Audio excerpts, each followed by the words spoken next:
It is exactly 6:05 p.m. And in the interest of time, we want to be respectful for everyone. Thank you so much for joining Brooklyn Borough Hall for our June meeting of the Brooklyn Borough Board. I'm bringing a warm greetings to all of you.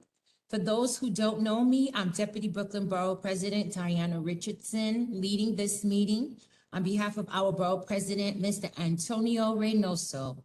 We will begin tonight's meeting with the roll call. I am turning it over now to my fabulous Director of Community Boards, Miss Caroline Church, to call the rolls. Miss Church, take it away.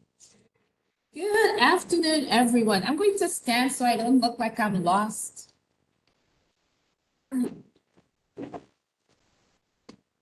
Just give me 1 second here. I think that's a little bit better. Good evening, everyone. Want to add my welcome with the deputy, and I'll take the roll call right now.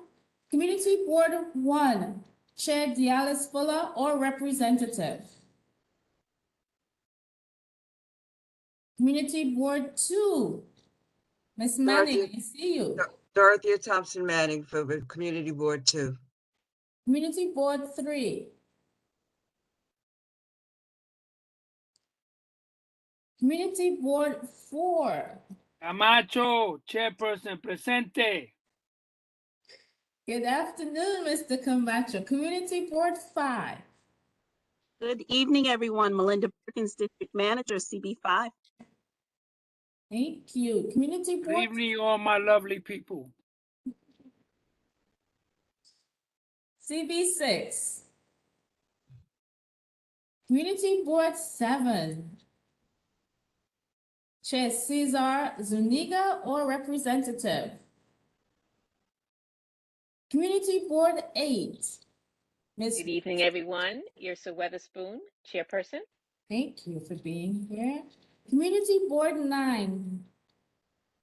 Good evening. Fred Baptiste, Chair CB9, present. Thank you. Community Board 10, Lori Willis or Representative. Community Board 11. Manuel Lau, Secretary 11. Thank you, Mr. Lau. Community Board 12, Vida Perstein, Chair or Representative. Community Board 13, Lucy Mojica Diaz or Representative. Present, as well as Jeff Sanwa, first vice, and Zanera Abneb, second vice. Thank you. Community Board 14, Joanne Brown or Representative. Good evening, all. Joanne Brown, Chair, Community Board 14, present. Thank you. Community Board 15. Teresa Scavo, Chair, present. Thank you. Community Board 16. Janice Morgan, Chairperson, present. Thank you. Community Board 17. Joan Alexander Bakradine, Chairperson, present. Good evening, everyone. Good evening. Thank you, Ms. Bakradine. Community Board 18.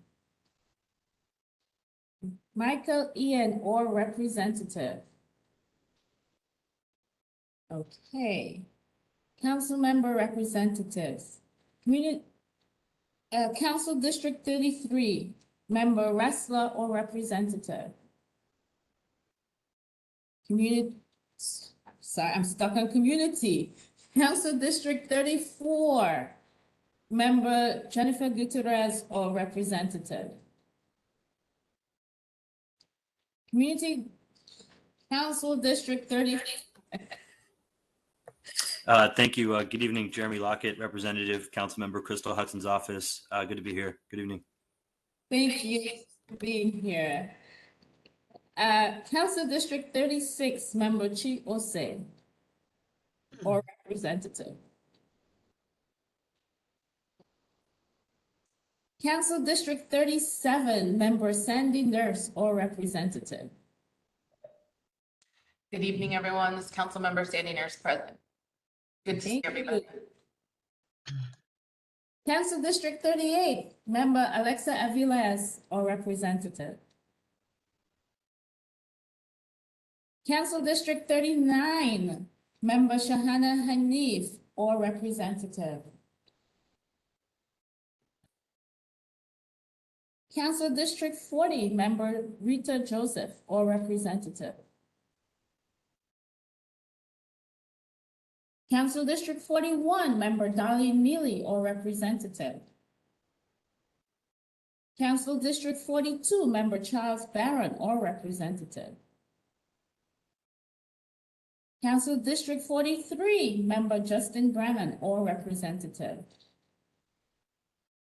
Council District 44, Member Carmen Yiga or representative. Council District 45, Member Farah Louie or representative. Council District 46, Member Mercedes Narcisse or representative. Hi, good evening all. This is Mercedes Narcisse. It's a pleasure to be here. Happy to be here. Hello, Deputy. Love to see you. Council District 47, Member Ari Kagan or representative. Council District 48, Member Ina Vernikov or representative. Okay, that's the end of the roll call, Madam Deputy. Thank you so much, Carolyn. Let me just take a moment to acknowledge you, Carolyn, and all the good work that you do. So you guys know we went through a big reappointment phase and application phase, and Carolyn is a team of one, although her department has more than one person in it. So she single-handedly has been holding Brooklyn Borough Hall down. Kudos to Carolyn for all she does every single day. And I appreciate you. Okay, we are on to item number 2, which is the acceptance of the agenda and minutes. Can I have a consensus to accept the agenda? Macho CB4 Chair. Madam Chair, point of order. Yes. Do we have a quorum to accept the minutes? Ms. Church? No, we don't. We don't need a quorum to accept the agenda. Yeah. My understanding is we would need. We're not voting and we don't have anything to vote on. Isn't the minutes being voted on? The agenda. One correction on the agenda. The agenda and the minutes need votes to proceed, and without a quorum, we can't. We don't need a quorum to accept the agenda. Correction on the agenda, please. The September date is incorrect. Okay. Yes. So let's take the acceptance of them separately. Do we accept the agenda? Let's not do agenda in minutes. Let's just do agenda first. Do we accept the agenda for this evening? Motion to accept. Joan Alexander Bacardine seconds. Okay.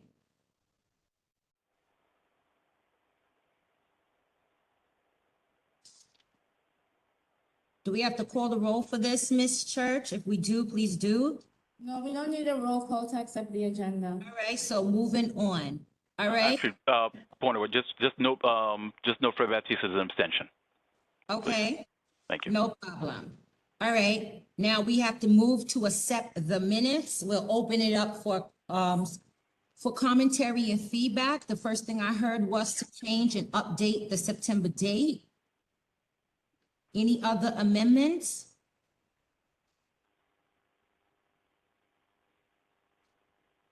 Okay, seeing and hearing none, is the meeting minutes accepted? We still need to verify if there's a quorum present. No, we don't have quorum. Okay, so let's just move on since the agenda has been accepted. Perhaps more people will log on this evening and we can get into a vote of approval of the minutes.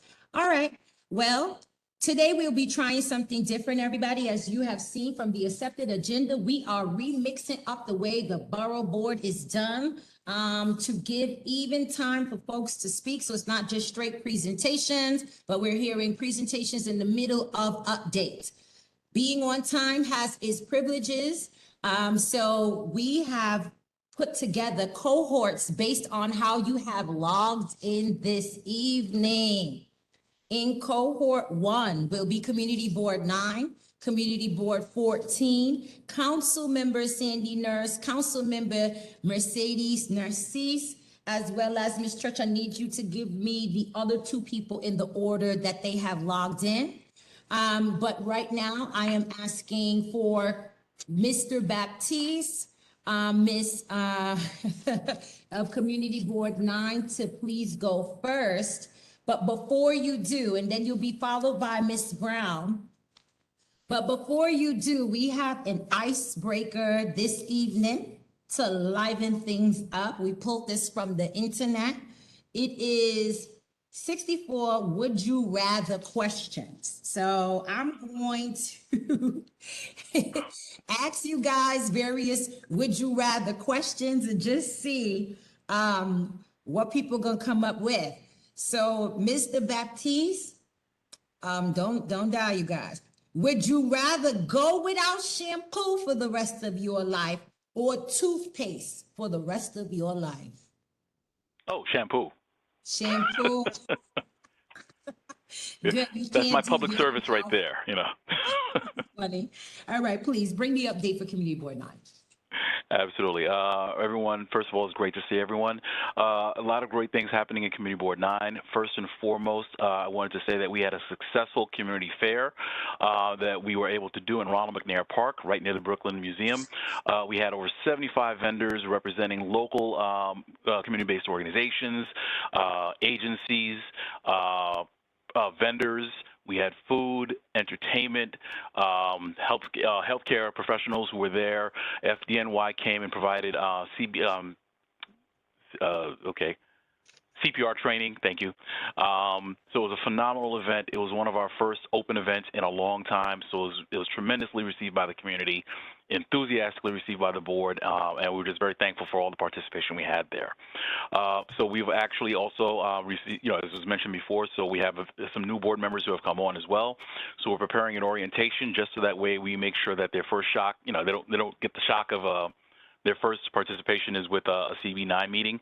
So we want to give them a brief orientation in conjunction with the swearing in that happens with the Borough Hall, just to kind of get them orientated and get them comfortable and do the icebreaker so that way they feel that they're a part of CB9. And otherwise, we are scheduled for our elections. Our last meeting for the month is going to be on June 27th. We are scheduled to have our elections where we will select the leadership going forward. Depending on the outcome, I just want to say it's been a pleasure working with all of you. If this is my last one and I'm signing off. But otherwise, we're looking forward to, leadership and CB9 continuing on a fantastic trajectory. It's been my honor and privilege to serve this last year, and we have a wonderful team over at District 9. And we just thank Borough Hall and DVP Richardson for all the support as well. Oh, and one last point, actually, just this as well. We also did adopt, because after consultation, we did adopt a resolution allowing for the continuation of virtual meetings, although we would definitely like to have conversations, additional conversations with respect to that in terms of how that's going to be worked throughout the different community boards as well. Okay, thank you so much for that positive update, Chairman Baptiste. Moving quickly right to CB14 with Ms. Brown. Let me give you would you rather. You ready for this one?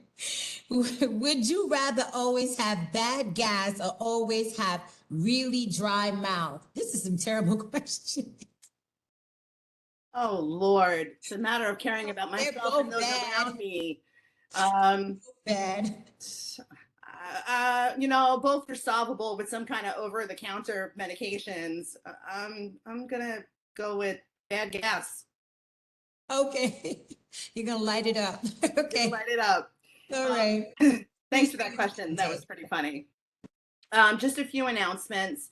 Our general board meeting will be on June 13th at 7 p.m. Prior to that, we will be holding a public hearing to adopt a resolution to continue virtually for that meeting, and then exploring our options over the summer to see how we can provide a hybrid meeting setting. We will have, thank you very much for our new appointees. We will be having our orientation at our executive committee meeting on the 21st of June at 6:30. And just one other thing from my chair colleagues here. We've been in touch with OMB about a personnel action request. We got a response from them that only one personnel action request can be done per year.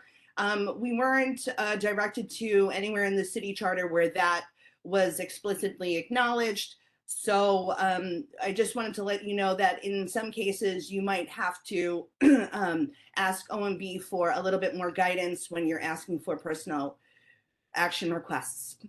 Thank you very much, Borough Hall, for allowing me to update you. Have a great night. Thank you so much, Chairwoman Brown. We are now going to hear from Councilwoman Sandy Nurse. Prior to you bringing your update, Councilmember Nurse, would you rather be reincarnated as a sea creature or airborne creature? I think that one is really easy. Wait a minute, I gotta give you a hard one. Would you rather eat foods that have never been cooked or only, no, this one is corny too. Do your update and I'm gonna have to ask you a question. Oh my gosh, these questions are scary. A little corny, that's One was fine. Go ahead. Good evening, everyone. Councilmember Nurse in the 37. I see my three board chairs there, Ms. Perkins and Morgan, and our boss in Bushwick, Mr. Camacho. Good to see you all. So I'm just here to make a very quick plug that on June 9th, this coming Thursday at Brooklyn Borough Hall, in fact, there is a state hearing on a cease and desist program. It's a state program that we have one right now in Community Board 5. So I'm gonna put a link to a Google Drive folder so that you all can have any information you need. I think there was one sent out also from the Borough President's office earlier this week, but essentially a cease and desist zone, for those who don't know, I feel like many of you do, but in case if you don't, is essentially creating a zone where it would essentially try to prevent aggressive and unwanted solicitation from real estate developers or agents who are trying to leave mass mailers or constantly call or constantly come to your door. It would essentially allow you to enlist your home and register your home if a zone is created so that people would stop calling you. And there would be a way in which if you are getting harassed, if you continue to receive unwanted solicitation, there will be a form of redress. So in the most extreme situations, someone who is aggressive could have their license revoked. Other times it might be a small fine, but this is really the best tool we have at this moment. It's been very interesting to have in Community Board 5. This is legislation that was pushed by my state senator, Julia Salazar, and it is something that Community Board 5 has been really active around, and the momentum for it activated around here. So the hearing is on the 9th from 6 to 8. If you can come in person and testify, it would be really great. If you can't, there's an email address where you could submit testimony. The key reason I'm here tonight is because the legislation doesn't necessarily mean that a cease and desist zone would happen for all of Kings County. It's very, very important that all neighborhoods in the borough have at least somebody come and say that, or share your testimony. I'm not saying that maybe you are, but if there are people in your neighborhood that are being aggressively solicited to, if you could have them come and testify so that we're hearing from all corners of the borough that this is an issue and we would like a borough-wide. So that link should be open to anybody. There is a sample template for testimony, so you can play and you just make a copy of it.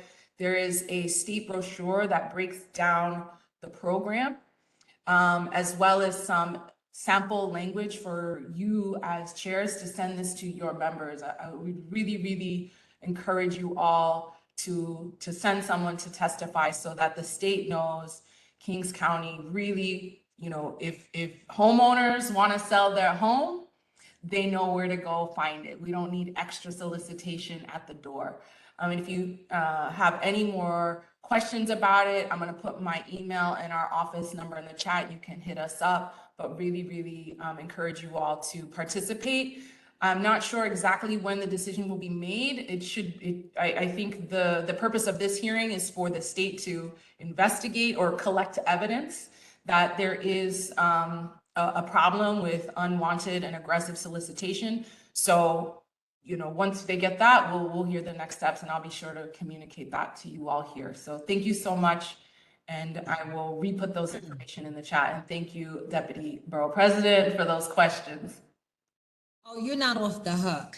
Oh, really? But I do want to take a moment to commend you for this particular initiative. And in Central Brooklyn, it was so bad at a time that we had to put up signs in the door saying these houses are not for sale to deter people from coming to knock with the unsolicited asks. So thank you so much for holding said hearing.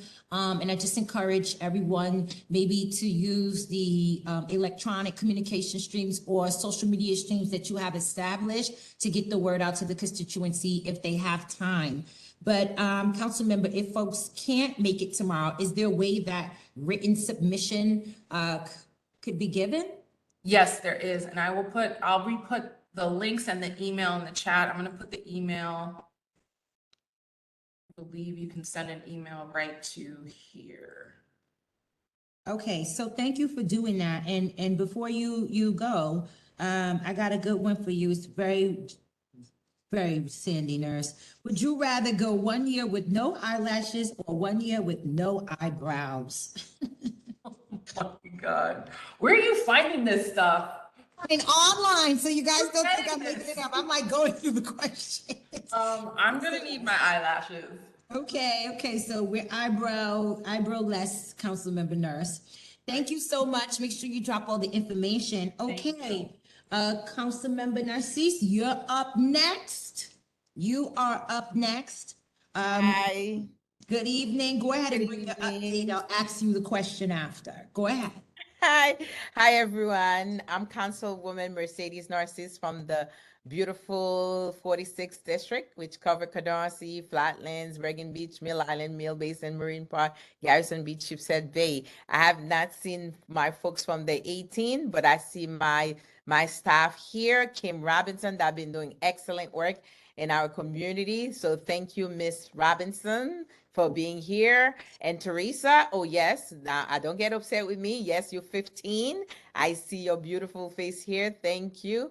And I'm looking forward to do great things together with my deputy borough president and the borough president for the work you've been doing. Thank you, guys.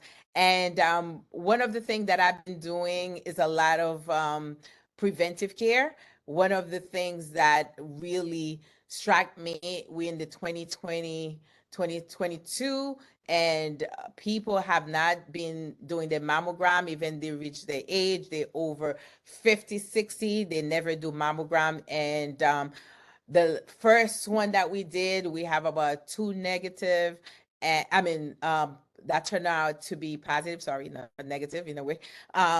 They had breast cancer, and that should not happen. So I'm encouraging every woman, male that's hearing me this evening. And the last one that we did, we had about 4, Kim, or 3. How many we had that ended up to be with breast cancer, and one of them happened to be work for my partner. Kim, how many we had? Came back with a positive result? Yes. I don't believe it was more than 2. It was more than 2? No, it's 3, because you don't know, the one of the young lady in my office ended up to be not only that, so it she was diagnosed with cancer. 3. So having said that, this is bad. So I'm encouraging everyone here. that have people, the nephew, even the male too, have breast cancer. Is a low percentage, but the female, most importantly, your neighbor, talk to them, your family, talk to them. And you need to know your family history. There is genetic tests that you can get done to know if you are placed in a high risk. If you have your mother that diagnosed with cancer, your mother, your sister, your aunt, please check on that. So it's serious. We should not have people not having mammogram done for such a long time. And Sandy, good job in cease and desist. I remember in 1996, I had to do cease and desist, and I had to put this house not for sale as well. And then we have to campaign. And don't forget, for the seniors, they're not looking at Instagram or Facebook. So try to do the call and the mail it for them to get there, because they get very tense during that period when your community go into the transition. They are the one that getting the people are scaring them, telling them people are coming, pushing them out, and they rush into selling their home. So I'm glad that you're doing that for your area. So now we don't have to do that in Canarsie anymore. So we pretty much have other issue, foreclosure. So that's another story for another day. So thank you for having me. And the next mammogram we have is June 15. So if you have a friend or family, send them to 2424 Ralph Avenue in our office, and you can Google and find us and get us on the website and come, and we'll be waiting for you from 9 a.m. to 4 p.m. 9. Thank you. And Kim gonna be here. Thank you so much, Deputy. Thank you so much, council member. Do not think you're off the hook. Would you rather have to speak in rhyme for the rest of your life or speak in riddles? Rhyme. Yeah, because at least rhyme people could understand what you're really trying to say. And you can get a recording contract. Yes. Thank you. Thank you for joining us. Thank you. And we understand you got to run, and Kim is going to stay here. So thank you for that. All right. Up next is Mr. Sanoff in Community Board 11, followed by Mr. Manoy of Community Board. I'm sorry, Sanoff is 13 and Manoy is number 11. So in that order, please bring your greetings. Hello, everybody. I don't have any report right now. Perhaps the chair, Lucy Mooj, has it, and I'll refer to her. Thank you. I'll jump in, Jeff. Thank you. Lucy Mujica Diaz, Chair of CB13. Thank you. We'd like to invite each and every one of you to the Mermaid Parade on June 18th. It's the famous Mermaid Parade. It's back in Coney Island. If you get an opportunity, come down, but do not bring your cars. Please take public transportation. We're already congested here. I want to thank our Assemblywoman, Mattel Fuentes. She's been fighting a battle with us with the Coney Island Creek for the ferry. Why many will love the ferry in Coney Island. We do not want it in the Coney Island Creek, which is located in Kaiser Park. I thank her very much for making sure that we are aware of the toxic that's in the water, and we appreciate all her efforts. Thank you. I want to thank Ms. Church for all her efforts in the renewals of the applications. Hopefully, we're looking for one more renewal, and I am begging, and I'm using the word begging, if that can be reviewed before our next board meeting, because the individual that we spoke to her about is up for nominations on our board. So I thank you very much. I also want to let you know that starting June 24th, the fireworks will be in Coney Island every Friday night, 9:45 p.m. Seems that things are coming back into action in the world. So I thank all the elected officials for that. I would also like to let you know we will be conducting hybrid meetings committee wise. We still haven't decided on full board meetings because of quorum that is necessary. And as chair, as I made it clear to the members, I can't never be guaranteed that 26 people will show up with quorum, because sometimes people get stuck in the train, and then there goes the whole agenda out the window. And that's my report. Thank you. Thank you so much, Ms. Diaz. Don't think you off the hook neither. Would you rather your only mode of transportation to be a donkey or a giraffe? Either one is a hard ride. I'm a donkey. Okay. Thank you. Thank you for being a good sport. And I'm now looking to hear from Community Board 11, Mr. Manwine. Am I There's pronouncing it well? nothing to report from No our board. update? No update. Okay, thank you, and thank you for being present. So that concludes on our agenda, cohort 1. Again, being on time has its privileges. We're gonna move swiftly right into agenda item number 4, which is a presentation from the Office of New York State Attorney General, Michael Barbosa, who is our Assistant Attorney General in charge, and I believe a Brooklynite, if I'm not mistaken. Mr. Barbosa, well, okay, I revoke your card. I was trying to give you a Brooklyn pass, but I gotta take it back. Mr. Barbosa, please take it away with your presentation this evening, at our Brooklyn Borough Board.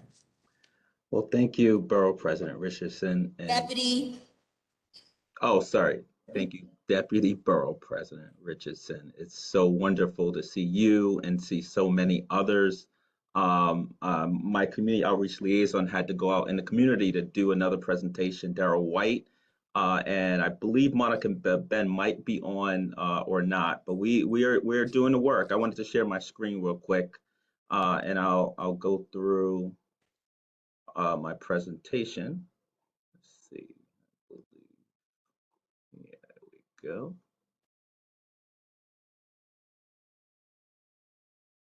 All right. So, I represent the Attorney General, who's the people's lawyer of the entire state of New York and represents Brooklyn well.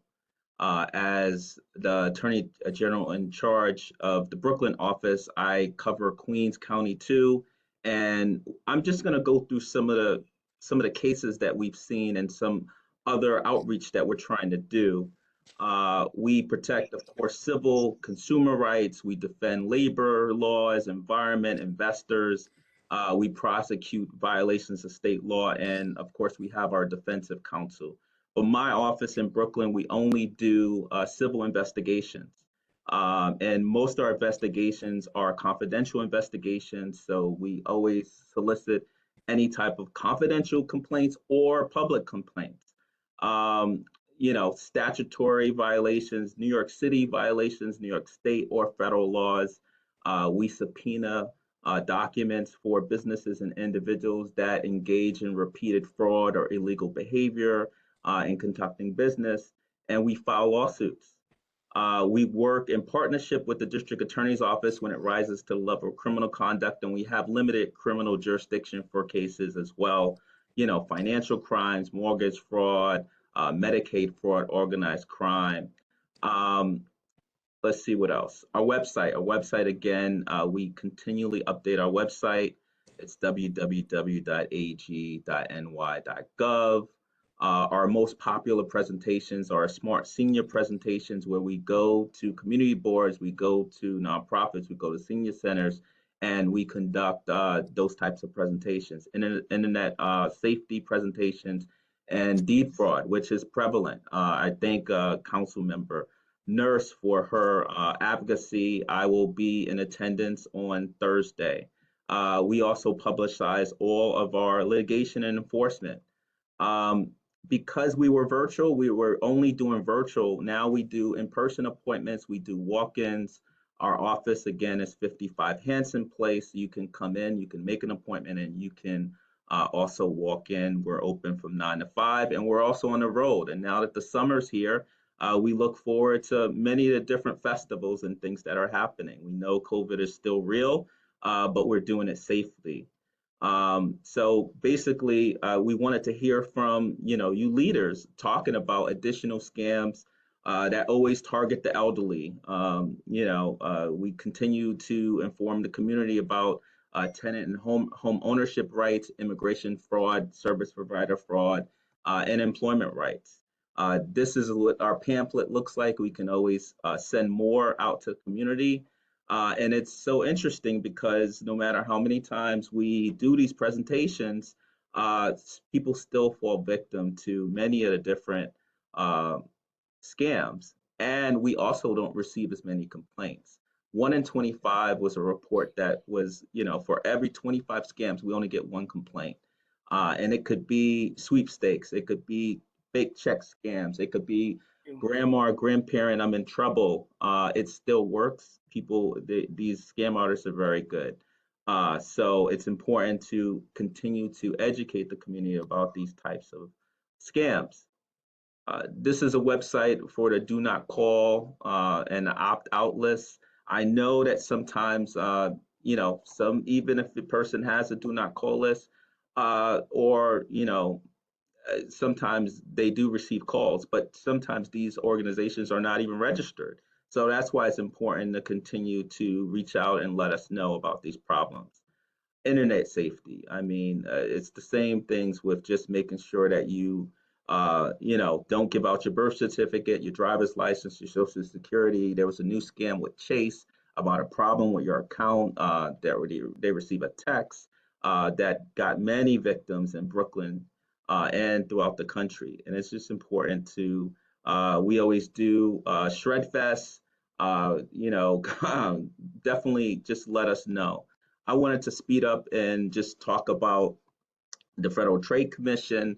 When you are a victim of deed theft or identity theft, I'm sorry, not deed theft, but identity theft, it's important to file not only a police complaint, but also a Federal Trade Commission complaint so that you can have an identity theft protection. So tenants' rights, we've seen a slew of unlawful evictions, and it's important for us to know about these problems. It's a Class A misdemeanor for a landlord to change the locks without a court order. It could also involve roommates. The law was expanded, and it's not just 6 or more units. Now it doesn't matter how many units are in a household unless with few exceptions if it's owner and occupied in a 1 or 2 family home. It's important to let us know about these. We've heard of problems when police officers come in or you call 911 and they say, oh, this is a civil issue, you have to go to court. We've sent guidance to police precincts to let them know that this is a Class A felony, and they should prosecute these types of crimes. Rent security deposits, we do a mediation program for folks. Now it's 14 days instead of 30 days. You have to receive a receipt if certain amount of money is deducted out of your security deposit. And we do these services in our office every day. Source of income discrimination, it expanded even more. There was always city protections, and now there's state throughout the states. And deed theft, this is definitely something that's been a problem, and despite COVID, is still continuing. And it's important for us to continue to tell you leaders, we're still receiving problems. We want more complaints. This report was from 2018 with the district attorney's office, and we need another one just to see how many more folks are losing their homes. So it's important to educate your constituents about how to protect themselves, how certain public records are there when you have a tax lien or if you have a water bill. Sign up for ACRIS if there's different changes in your deed. We're particularly interested in partition scams where people have passed away and they don't have a will, and family members are fighting over fighting over the property, and they're sold to an independent company, a company that's not licensed. So we want to know, with the Department of State, like there's these, non-solicitation hearings right now, but we're also hearing that many people who contact individuals in homes and solicit are not even licensed. They don't even, have a license to engage in real estate. So please let us know about these types of individuals. We continue to partner with the Center for New York City Neighborhoods to provide individual legal services and immigration service for a provider, all the types of scams that are, continuing. Notarial fraud, unauthorized practice of law, having companies without a bond, you name it. Just let me know. I just want to continue to rush through so that I could be open for any type of questions. Labor law violations, charities, we regulate all charities. This is the website, www.charitiesnys.com. If it's not registered with our office, that's a red flag. So this is, again, our website, and our 1-800 number is 1-800-771-7755. And thank you for letting me share this little information. Thank you, Assistant AG Barbosa. Are there any questions? Any questions, comments, concerns? Please use the hand raise icon. I have a small question. Okay, Miss Morgan has raised her hand, so go ahead, Miss Morgan. I'll park in lot and wait for you to finish. Thank you, Deputy Borough President. My question was going back to the comment about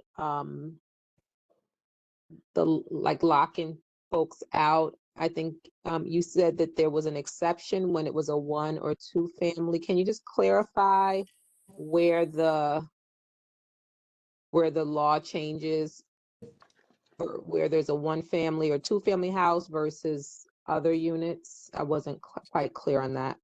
Sure. So the new law also gave the Attorney General's office authority to prosecute these claims. And so an individual still has an individual right to sue individuals for unlawful eviction. However, in terms of state action by the Attorney General's office, there's that exception. So that would be an individual claim. Does that make sense? So you're saying previously it did not go to the Attorney General's office, but now those complaints for 1 and 2 family homes do go to the Attorney General's office. Except 1 and 2 family homes, but all complaints should come to us. Okay. Thank you. Thank you, Miss Morgan. Miss Scavo? Does your office handle, through the Attorney General, co-ops?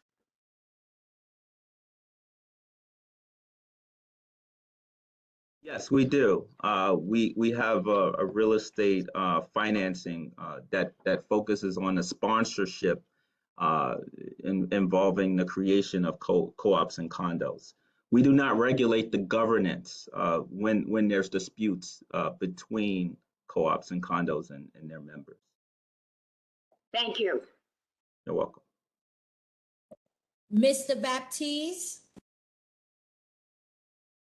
Thank you very much. And very quickly, is it possible, would you be able to share the presentation as well, so we would have that on file so we could use that as a resource in our boards? Yes, absolutely. I'm going to send an email to the office. And just to piggyback on that, because it was part of my question, if a board deems that there's one particular issue that is just overwhelming in their area, will you guys be available to come and do a breakout session and more go into depth in that subject matter? Yes, we do Attorney General for the day events and travel as well. So we would be happy to organize some smaller presentations for your individual constituents. And how should the board chairs reach out to you if they desire to receive that collaboration? I'm going to put our information in the chat so you can contact us as well. Okay. And then I have something more direct. that I would like to speak to you directly about, please make sure Ms. Church has your number. It's not for this call. Ms. Church, your hand is up. I don't know if that's a mistake, but go ahead and ask your question. Actually, Mr. Batiste stole my question, so it's okay.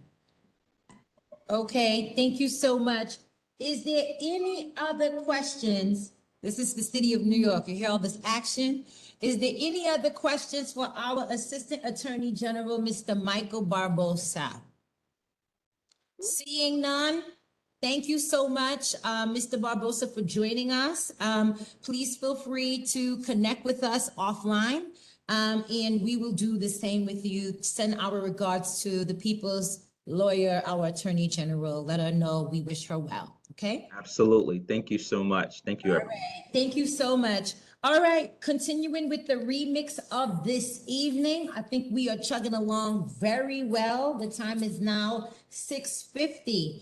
We are now going to the next boards in this order: CB 15, CB 2, CB 8, CB 17, and Mr. Jeremy Lockett representing Councilmember Hudson. Remember, cohorts were created this evening in the order in which you logged and signed on. And again, being on time has its privileges. Ms. Scavo, CB 15, you're up. And when I finish, I'll ask you your question. Okay, at our general board meeting in May, the board voted unanimously to remain virtual through our June meeting. Going forward, we will reevaluate in July and August if COVID is looking a lot better and Kingsborough Community College will give us the meeting space. We will go to in-person in September. Also, at our May meeting, we conducted our elections, and I was elected chair for the next year. So thank you to Carol Ann. We received our new board members. Thank you, Fred, as usual. We received several board members. I already reached out to each and every one of them. If they have any specific questions, I shared my personal email, my personal cell, that they could reach out at any time before the June meeting to ask whatever questions. And our next meeting is virtually on June 21st via WebEx. Thank you, and all have a good evening. Ms. Scavo, congratulations to you on your re-election. Thank you for your update. And come on, this is your question of the evening. Would you, now this one is crazy. Would you rather have a face that everyone laughs at or a name that everyone laughs at? Name. Absolutely, because I don't know who would want to show up like that. I said these questions are a mess. Okay. Thank you. You are welcome. CB2, you are up next. Hello, everyone. I'm Dorothea Thompson Manning, representing CB2. I just want to give some information about our health committee on Saturday, June 25th from 10 to 4 p.m. They're going to have a committee at a fair called Health is Wealth, and it's going to be at the Commodore Barry Park. It's going to be from 10 a.m. to 4 p.m. There's going to be a lot of information there. They're going to have books given out to children from the Brooklyn Book Bodega.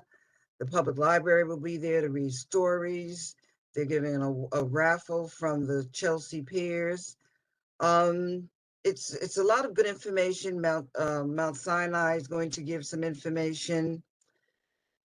There's other hospitals that's going to be involved. We're going to get remarks from our borough president and from Congressman Hakeem Jeffries. So if you're available on June 25th from 10 to 4, Commodore Barry Park, please try to make it, and at least you can enjoy and get some information from some of the activities that will be held that day.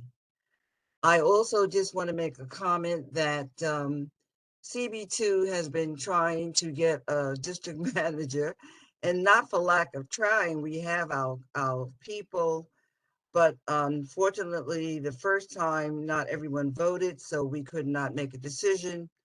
The second time, we did not have a quorum, and based on our bylaws, we must have a quorum. So we're going to try one more time, and as they say, we hope 3 is the charm, and that we can move forward with a district manager. And that's my report. Thank you. Ms. Manning, I'm not coming Yes. back. What'd you say? I'm not coming back. Well, since we don't have quorum, you couldn't come back anyway. I like that answer, Miss Manning. So without quorum, you can't come back. Thank you, most noted. Thank you for your updates. I got a good one for you.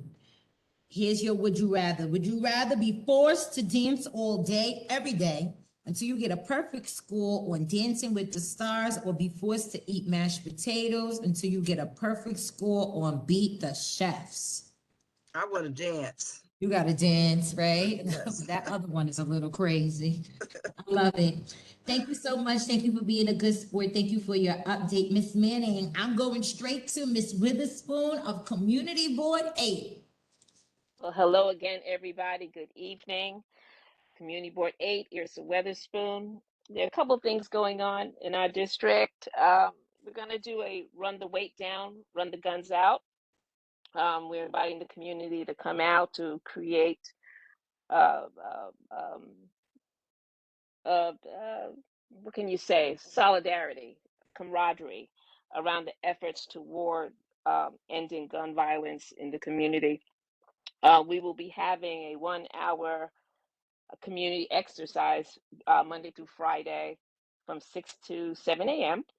And this is going to be happening in the months of June through August at the St. John's Recreational Park. We also, on July 15th, we're going to have movie night in Broward Park, and we are featuring Chisholm 72 Unbought on Unbossed. And this is in honor of Shirley Chisholm, the first Black woman elected to Congress, as well as the first Black candidate for a major party nomination for the U.S. presidency.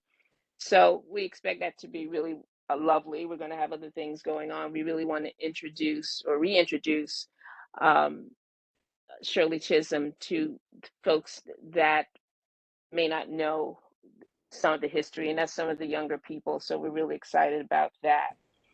That's all I have to report with regard to positive. I have to mention the negatives. We have a lot of construction and filming going on in the district, so it's been difficult in maneuvering with not only people trying to park their vehicles, but even bus stops. People don't know where to stand at the bus stop. You know, we also are dealing with Hebron. It's a development that right now there's a lawsuit involved in the community with basically the violation of the very rules LPC has put forth. It's in violation at this point. So that's something that we're fighting. And lastly, rats. I mean, I know it's a proliferation of rats throughout the city, but we've reached a point in the district when we are having like 4 or 5 of them scurrying around the sidewalk. So it's really you know, a lot of people are afraid, even though for the most part they run away from you, but nobody really wants to see that. That's just, you know, it's just hard. So we're getting a lot of those complaints. And we know that they have a Rat Academy workshop that's being presented, but that's information. We really need some action. So that's all I have to report. Thank you for the time. Okay, thank you so much, Miss Witherspoon. I have a little would you rather question here. Would you rather be trapped in a romantic comedy with your enemies or trapped in a horror movie with your friends? Oh, I don't like horror movies, so I gotta say the romantic with my enemies. Maybe I can win them over. Love is gonna conquer all. That's right. Thank you. Thank you so much for that update. And we are going to move on to Community Board 17, Ms. Joan Bachredin. Good evening, everyone. Okay, so in Community Board 17, there's been a lot going on, as you are well aware in your own communities. But I'm really, really glad to hear about the cease and desist that's getting ready to happen, the forum again, the testimony that's getting ready to happen on Thursday, because in Community Board 17, there's a proliferation of aggressive contact to purchase homes. It's moved from they used to just come and stick the palm cards and the flyers in your mailbox in your storm door. Now they're calling, texting. The only thing they haven't done is tweet, and I'm sure it's just because they haven't figured out my handle yet. But I'm really pleased to hear that this is coming back again, so that we can get more locations in Brooklyn on the cease and desist. But I'll also now pivot back to Community Board 17 in general as we talk about our slow progress towards location for Community Board 17. It's been an experience, but we are so that hopefully by March of next year, yes, you heard me right, March of next year, we should be in our new office. So we are currently updating our website to bring us further into compliance. And we reached out to DOITT again, slow but steady progress happening there. Before you know it, we'll be up and running with a new site for us all to enjoy. On June 4th, we had a cleanup and planning. So that's this Saturday. We were in Puerto Park in collaboration with board members, the Parks Department. Our Parks and Beautification Committee led the way. They partnered with NYPD Explorers, elite learners, local businesses, and community members of all age groups. We had people walking through the park, just stopping us to try to find out what we're doing, in the hopes of not only joining us, because some people actually joined us, but to become members and participants within our board. So it was a really fortuitous moment where we beautified the park just in time for a movie night. But it took all of us. We had about maybe 100 people there in the park ultimately, but it was a fantastic time. And we're steadily engaging in efforts to redirect energies from violence to positive engagement and safe navigation from sanitation and public safety concerns. We do that collaboratively, and we do that consistently in Community Board 17. And on June 18th, so something to look forward to. This Saturday, Brookdale is having their fair, so please go to Brookdale and engage with the community in that space. But on June 18th, we bring it back to Community Board 17, where we are collaborating across committees, because that's how we do it. The Health Committee and the Housing Committee will be in Puerto Park. So for a health fair from 10 a.m. to 3 p.m. and a housing fair from 12 p.m. to 5 p.m., both will be in Puerto Park, which is on basically Albany between Foster Avenue and Farragut Road. And it would be same date, overlapping time, but we'll have giveaways, health and housing vendors, and a mobile vaccine and testing site until 5 p.m. As everyone else has been saying, for us, we have our elections happening on June 15th at PS 244. Yes, we're meeting in person so that we can progress the business of the board. But I wanted to have a moment to extend my gratitude for the partnership and collaboration throughout my tenure as chair with this group of awesome, awesome individuals. It has helped to level the playing field for me. It has created opportunities for expansion and growth. And it helped me to make a difference for the residents and businesses in East Flatbush, Ransom Village, Farragut, Rugby, Erasmus, and Ditmas Village. So I also appreciate you sitting and listening to this, and again, appreciate the collaboration that was fostered amongst all of us as I served as chairperson for Community Board 17. Thank you. Thank you, Ms. Bachredin. Thank you for your updates. I have a would you rather question here. It says, would you rather have no body hair or no head of hair? I mean, I don't know. Nobody here. Whoa, because we can slay with wigs now. Like we have options. I swear when I read this, I was like, I'm good for it. Where can I get one of those? Mr. Camacho. Yes. She's asking me that question. Oh, I'm sorry. Thank I you. want one. Whenever you give her the answer, let me know. Okay, so I will say no body here so that I can get a proliferation of wigs so I can share with Mr. Camacho. All right, awesome. I love the answer. I love the answer. Okay, the last person in this cohort is Jeremy representing council, Mr. Jeremy Lockett representing Council Member Crystal Hudson in District 35. Thank you. Good evening, everybody. Jeremy Lockett here, Councilmember Crystal Hudson's office. It's good to see everyone. I apologize I can't be on camera right now. I have a quick update. One, I apologize that Councilmember Crystal Hudson can't make it. She's having a dinner. We're doing a little celebration for Caribbean Heritage Month tonight. So shout out to that. We have about 5 to 6 people from the community and probably hear more about that. But I think the most important thing I'll give an announcement for, our constituents are facing and continue to face a lot of housing issues in the community. So we decided to be hosting a specialist to come in our office at 55 Hanson once a week. They are from Cuff. And so that's in person. They're in our office every week from 12 to 6:30 or 12:30 to 6, kind of fluctuates on when they take that lunch. But it's an extremely resourceful time. I've brought in some constituents. It's about an hour time slot, 45 minutes. In person is way more effective, bring paperwork and have that face-to-face with someone. And alternatively, we have Brooklyn Neighborhood Services coming in to either specialize with elderly and also housing on Thursdays, the first Tuesday and Thursday of the month. But most importantly is that every Wednesday in our office, and we're located at 55 Hanson, 7th floor.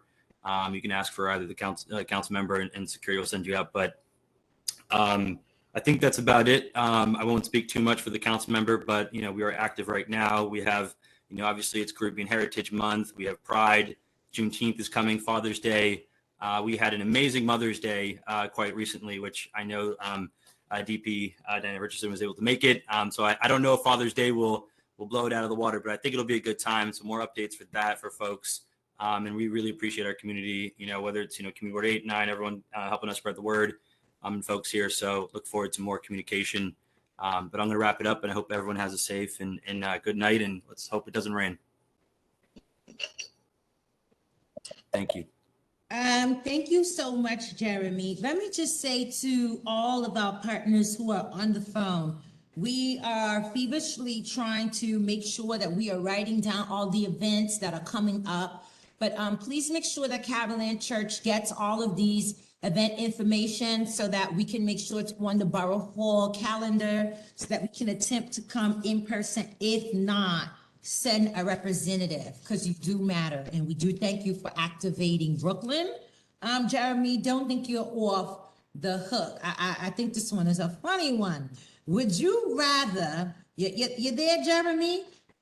I'm just scared. Yeah, I'm ready. This has been fun to watch, but now I'm like, oh no, it's my turn. Here we go. Okay. Would you rather never have a life without air conditioning or never be able to use deodorant?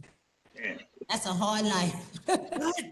I feel like you hit me with one of the harder ones and also it's like a little hygiene, question my hygiene. All right, so. Answer the question. It's a rough one. Yeah, I'm gonna stick with the hygiene, wear that deodorant, save everyone around me. Yeah. And then I'll go to some other AC, That's the get best back in the answer. office. I'll save some money on my utility bill. Yeah. Buy deodorant. No, I'm playing. But all right, I appreciate that. I'm gonna tell the team about that one. Thank you for being a good sport about it as well.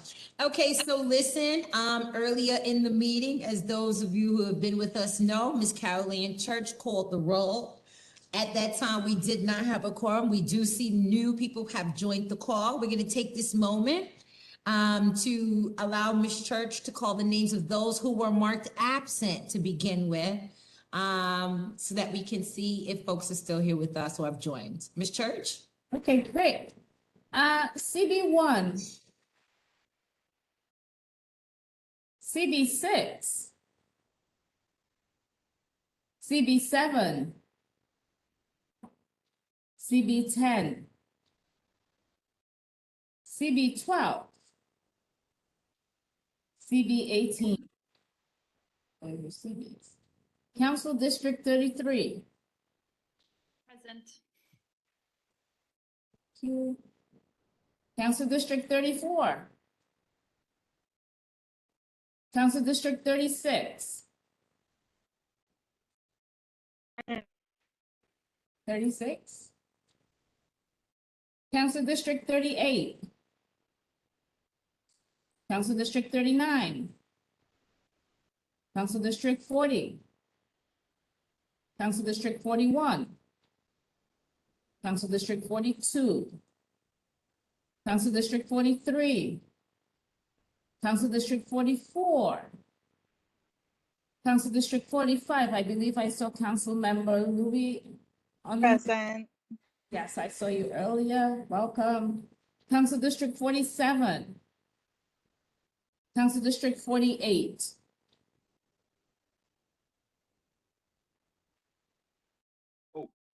Did someone answer for 48? No, pardon me. Excuse me. I'm sorry. I misheard you. Called Community Board 18. Michael Iron. I apologize once again. I'm joining you guys kind of late. President just got here. Thanks for being here. Again, Council District 48. I'm not sure if I heard someone respond. Okay. This church, take your time to tally up and see if we've gotten where we need to be. But in the meantime, we're moving swiftly on to agenda item number 6. It's a presentation by Prospect Park Alliance Riding Facility. Alden Madry, are you on the line? Yes, I'm here. Okay, so Mr. Madry, it is your time to shine. Thank you for joining us this evening. Okay, and my question is, am I going to get a question too? But you are going to get one as we soon can hold as it for you're later. done with your presentation. My name is Alden Madry. I'm an architect and I work for Prospect Park. And tonight we're going to show you our new proposed riding facility that will be built within the park to the north of the zoo.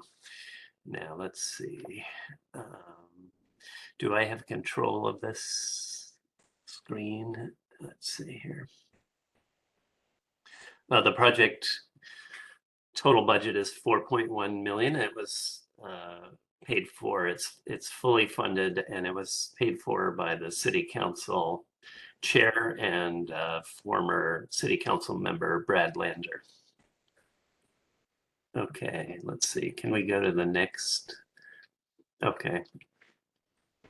So Prospect Park was built in the 1860s, and all the roads were built for horse carriages, and the paths, there were bridle paths built at that time, and over time, the horseback riding has sort of diminished in the park. And one of the big efforts of this project is to keep horseback riding going within the park. There's only one stable currently on the park left. Central Park has none at this point. And so what we want to do is be able to offer someone in the public to be able to come and get a riding lesson. But we also have the idea to run a therapeutic horseback riding program. And we currently do that at the Bowling Green. With a partner, Gallup NYC, and they run therapeutic horseback riding programs for people with disabilities of many different kinds, and as a therapeutic method. Can we go to the next slide? The site that we're looking at is currently used as a huge wood chip pile. It's to the north of the zoo. It's in a sort of sunken area just off Flatbush Avenue, just to the north of the zoo. It's basically unused now. The Parks Department brings huge amounts of wood chips to this site and then gathers them and distributes them throughout Brooklyn. That will be moved to another location. Okay. Could we go to the next slide? Originally, this area in the original 1860s plan, there was a pond in this location and there were deer in a deer paddock with a fence surrounding the entire area. That lasted until around the turn of the century, until about 1900. Okay, if we could go to the next. At some point, that deer paddock was removed and a bridle path was routed that actually went directly through the site where we're proposing the new covered riding arena. If you look on the right hand image, you can see the rectangle is where we're proposing to put this facility. Okay, this was 1916. Okay, if we could go to the next slide. This is a bridle path that went along Flatbush Avenue that went up to Grand Army Plaza. And you can see in the background, that's one of the buildings that was part of the reservoir that existed right at Grand Army Plaza before the Brooklyn Library was built. Okay, next. When, this is a slide showing the zoo on the left-hand side, and when the zoo was built, the bridle path was redirected and Flatbush is on the right-hand side of that. So the bridle path actually went right through where we're proposing to put the new building. Okay, next. So we took some photos recently, about a month ago, and on the right is the underpass under the Park Drive, and on the left-hand side is the way that horses used to go in the same location into the park. So that's a bridle path on the left, and the same view on the right about a month ago. Okay, next. And here's another view. That's the Park Drive is the road there. Okay, next. And here's a shot of in the 1930s of horses coming from the site where we're proposing to put the new riding facility. On the left-hand side, you can see in the black outline is where there's an existing mulch pile. We'll see some photos of that in a minute.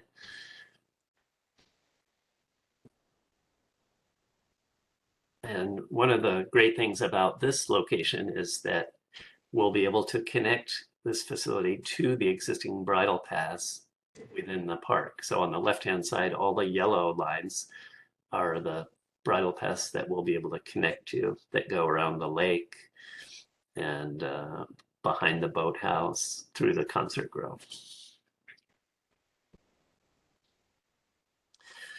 These are some photos that we took. We're going to show these to the Landmarks Commission that show that the site is in a very hidden location, and you're not going to really be able to see it from outside the site. This on the left is a view down Flatbush Avenue. That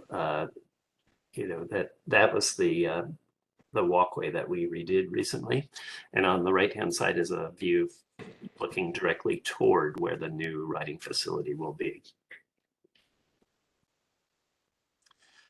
Here's another shot from the north of the site, looking toward the existing mulch pile. And then here is a view from the drive toward where we're proposing to put the new building.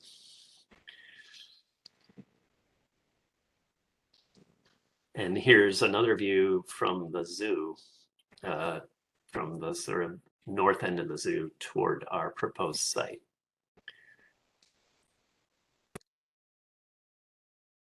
And here are a couple of shots of the mulch pile. It's this, I don't know if any of you have seen it, it's this massive, maybe 30-foot high pile of mulch in the park.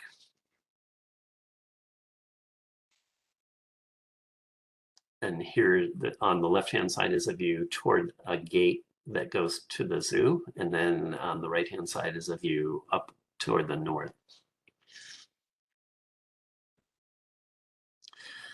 For the site access, what we're proposing is that the horses and riders be dropped off at the Willink entrance, which is a generous entrance with a fair amount of space, and they could walk on a path, not on the drive necessarily, but on a pathway that's flat so that people, you know, for example, it's ADA accessible and it's not on a sloped path. And a secondary entrance would be through the new entrance that we just built recently. And here's a view of how a horse trailer could park at the Willink entrance and drop off horses there. And a view of the pathway that horses would go to get to the site on the, yeah. And then this is a photo of the tree removals. We're proposing to remove trees that are in bad condition. And then here's a new site plan of the new proposed facility. The trees in green are new, the gray is the building. We'd have skylights and solar panels on the roof of this building. We'll have picnic tables, a water fountain, and to the lower left is the route that the horses would take to get to the bridle paths within the park. Here's another close-up of the riding arena. And some architectural drawings. These are some section views that sort of show you how it's in this sort of bowl-like area, and it's shielded from Flatbush by the topography. Another site section. Here's a view of one elevation. You can see the skylights and the solar panels on the roof. And here's a perspective. So it's a covered space that the walls can open up to give you this outdoor feeling, but then we would be able to close it down at night. That's an interior view with the horses. With the interior is about 60 by 120. Then this is a view from the drive toward the building.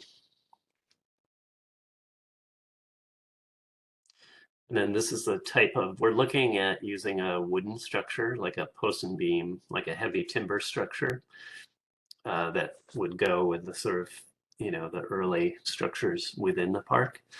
We'd have an accessible restroom and then a shuttle where you could put that would work for someone on a wheelchair to go from the Willink entrance to this new building.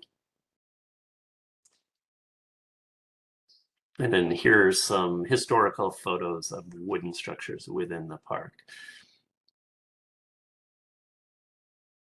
And then this would be some of the materials that we're proposing to use: wood, solar panels, and some stone. And some site furniture photos. We'd have accessible ADA picnic tables, bike racks, water fountains, and benches. And some of the plantings that we're proposing. We would have a sensory garden as part of this project where you can, you know, there's special plants that have a different scents or shapes that people could approach and on a horse even, or by foot. And that's it. So I would be happy to answer any questions that people have.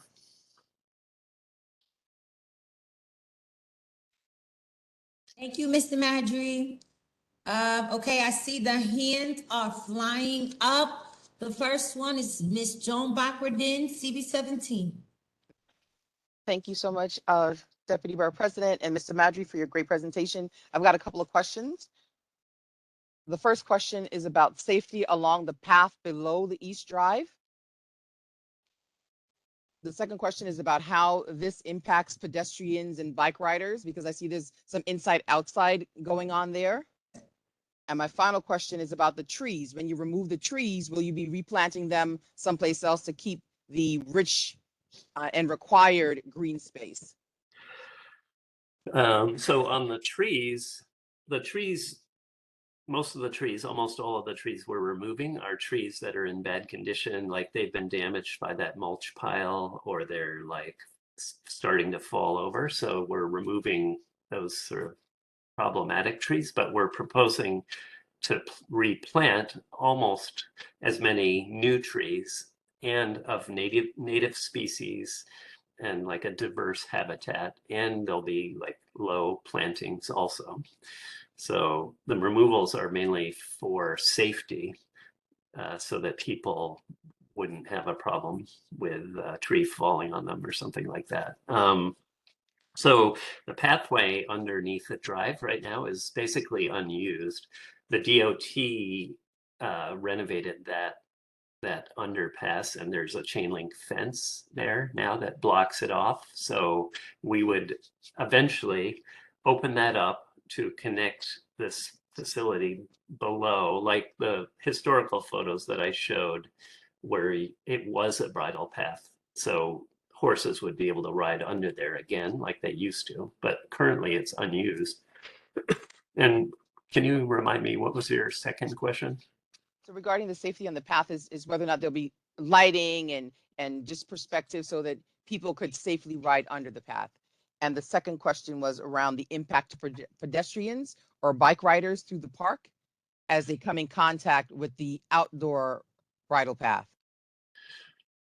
So basically, like bike riders now go on the loop, the ring road, right? So we're not anticipating the horses or the participants to go on the loop road, and they would go on a pathway that is next to that.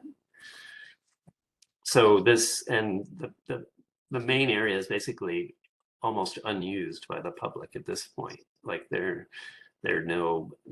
because it's like this mulch pile, you can't get through there. So, but we do want to keep the ability for someone walking to come through the site. So we're going to preserve that as part of the project.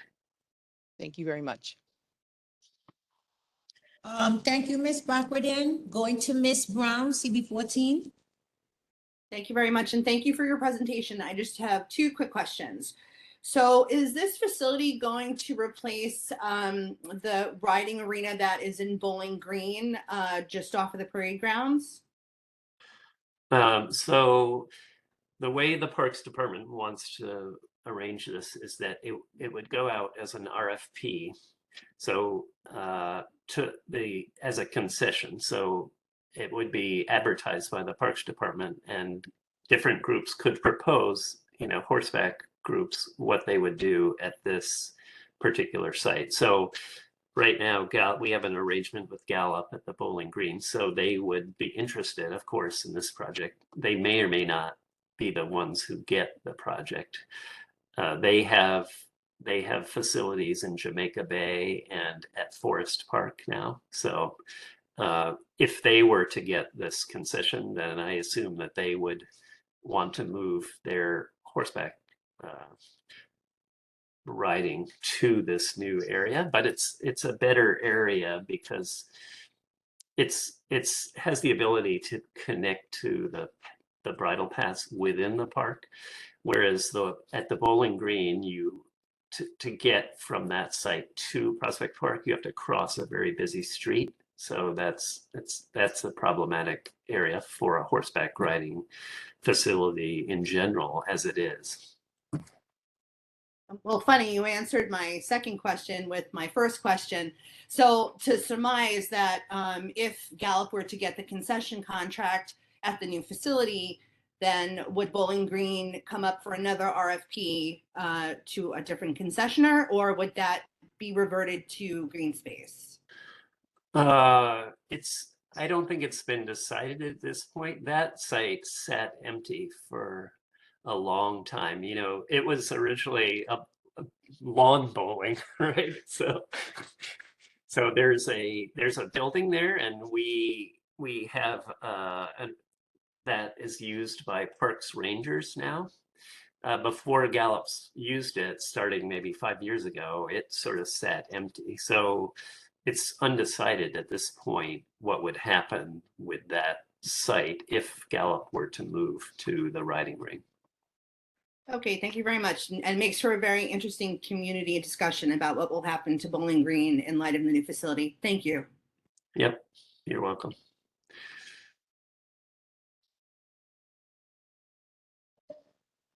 Thank you, Ms. Brown. Mr. Baptiste, CB9. Thank you very much, Madam Chair. Mr. Madry, thank you very much for the presentation. Along the same lines as the question previously brought up by Chair Bacradine, my concern is around safety. So I think in the presentation we saw that there were some portions of the bridle path that run parallel to Flatbush Avenue, but not necessarily along the sight lines. What's done, or is there a plan, or what's done in terms of security around the path? So like, let's say after hours, to make sure people aren't there or there are no activities happening in the bridle path or along those areas. So the bridle path that was along Flatbush Avenue doesn't exist anymore. That one was sort of interesting. That was put in because cars started to take over Flatbush Avenue in like the 1900s, 1910s, and the horses needed a way to get up to Grand Army Plaza. So that was stopped being used decades ago, and now we've widened the path and the sort of fence line on Flatbush Avenue because that bridle path is no longer used.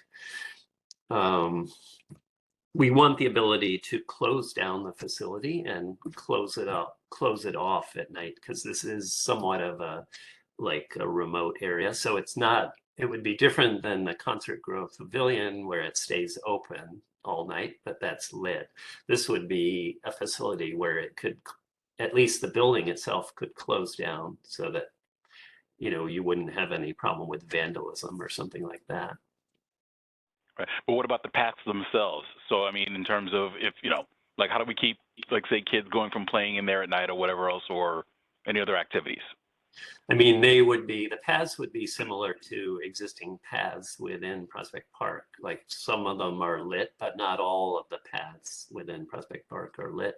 I imagine that eventually that we would light the paths that go from the drive to this facility. We're going to have lights on the building facing outward, and that will give you some light for that walkway that goes from the building to the East Drive. Does that answer your question?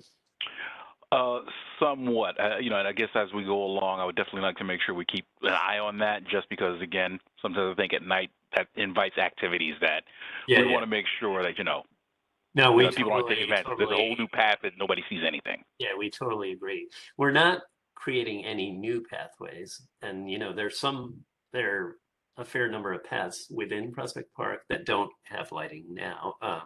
However, it is our concern also that exactly what you're mentioning. Thank you. Thank you, Mr. Baptiste. Ms. Witherspoon, CBA. Thank you, Deputy Borough President, and thank you, Mr. Madry, for your presentation. I actually echo the concerns of safety as with my colleagues. So thank you for clarity in that area, and that you also see that that's important. I just wanted to know, do you have a calendared LPC date? We have submitted the project to the landmark staff. So how the process works usually is the staff will review the project first. This will go to a public hearing.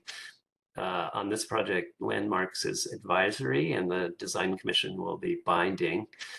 So we've started the process with landmarks already. And basically what happens is the staff will review the project, give us any comments that they see, like any red flags or anything, and before they show it to the commissioners.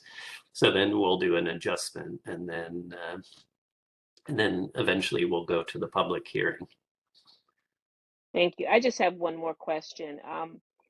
When is your target date for the start and completion of this project? So or the hope? we're early in the design now, so I would assume, you know, it'll be, I would say we'd want to finish the design in the next 6 to 9 months.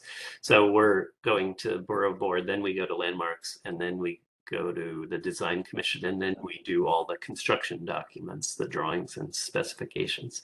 So it's that process, we're early. So I would say 6 to 9 months to finish the design.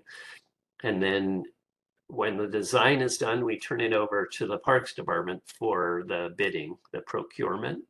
And that typically takes maybe 9 months to a year. And that's when we would start construction. So we're looking at a start of construction of probably a year and a half. Okay, thank you so much.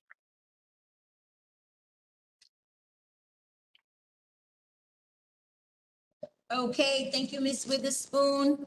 Are there any other questions for Mr. Madry? Okay, seeing none. Mr. Madry, we got a little would you rather question here. Okay. See, this one should be really good for you. Would you rather be famous on the internet or in real life?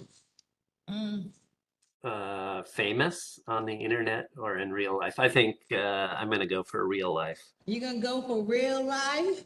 Yeah. Because that's where you actually really live. Yeah, exactly. Thank you so much for all of your questions. I'm gonna ask that you please email your presentation just as the other presenter did, so we can make sure we share it amongst our board with your contact information, just in case anyone has anything that arises. Thank you for joining us this evening. Okay. All right. And one question that I think we need to have some sort of vote on this. Oh, Ms. Church, is there a vote required here? Otherwise, for me, it's noted just as a presentation. And if there is a vote, then Ms. Church would have to verify if quorum was established by last time that she did the roll call. Ms. Church? I am not sure. I remember asking that question and I was told that a vote wasn't needed, but are we saying, Mr. Matry, that a vote is required for this project? In the past, that's how it's been done. In the past, we needed a quorum, and then there was some sort of procedure where it was approved. I don't remember the exact. Okay, but does this need approval, Mr. Madry? Because Ms. Church wasn't under that understanding, and if not, then you're gonna have to come back. That crystal cut clear. We have to be clear with our director on what is gonna be expected of our board chairs. We can't just pop up votes. And if you remember in the beginning of this meeting, when trying to adopt the agenda in the meeting minutes, we said it would be with ease because nothing required a vote. So for you to come midway to now say it does is a bit problematic. Yeah, so I'm not sure exactly what the procedure is. So I'm gonna give you a moment to pause to get clarity on how best to move forward. Honestly, time works better in your favor if there is no quorum. Moving swiftly on to cohort number 3, I'm going to ask you to work with Ms. Church offline to establish clearly what is needed in order to move this forward. But in the interest of time, we are moving forward because I like the pace we're at. In the next cohort will be the following individuals: Community Board 4, followed by Community Board 3, the council member of the 36th District, Community Board 18, and then the Representative Council District 33. So we'll begin with Community Board 4.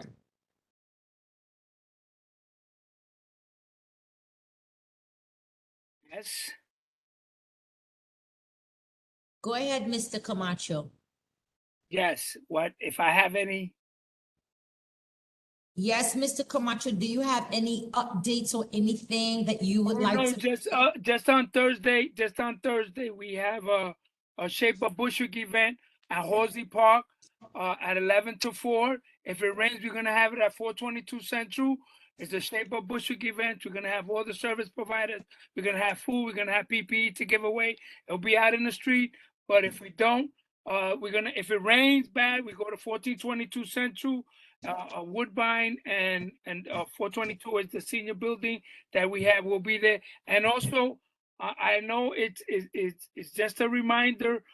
I don't know if any of you are registered or not, but I am the president of the Nickabaca Day Parade on Nickabaca, and on Sunday is Boricua Day. You know, go ahead, Moreno Boricua.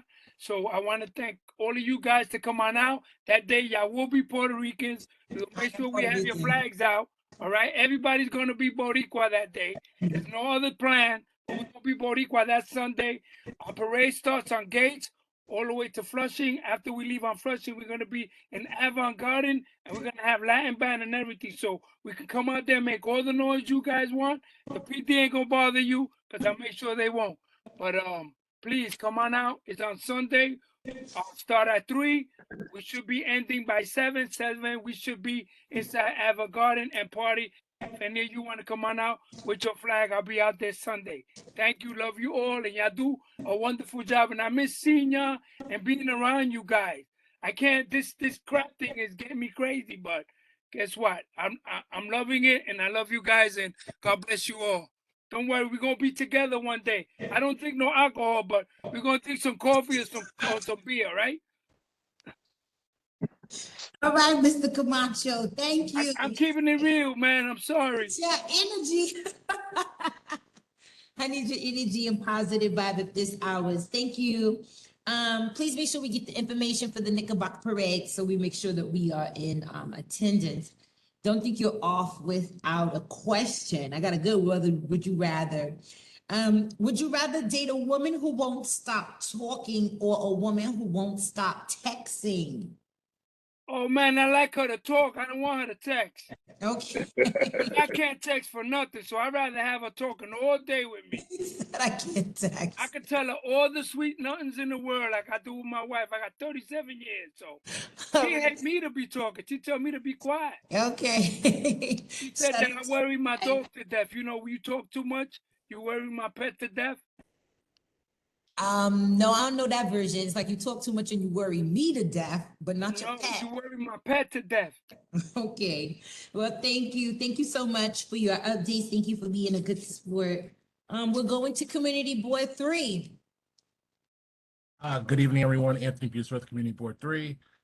Just a few things to share. On next Thursday, June 16th, we'll have our annual Senior Luncheon and Resource Fair under the tent at Restoration Plaza. We're also having a Cannabis town hall, which will feature Tremaine Wright, the chair of the Cannabis Commission, on June 23rd. That'll be held in hybrid form, so at Restoration and virtually. We also have our Youth and Education Committee is actually hosting an art crawl competition for young people in the community to submit original art pieces about what Bed-Stuy means to them. The pieces will be featured on businesses on Tompkins Avenue, and the winners will be announced during the COTIF Juneteenth celebration in front of Restoration in a couple weeks. And then lastly, as many of you know, we have a very popular Sunday open street on Tompkins Avenue, and it'll be back this weekend. And we just there's an open street that just started on Lewis Avenue, anchored kind of by the Macon Library and other partners, that just started this past weekend. It was a very mellow affair. It was great. And that will continue for 7 more Saturdays this summer, ending on August 6th. That's it from Bed-Stuy.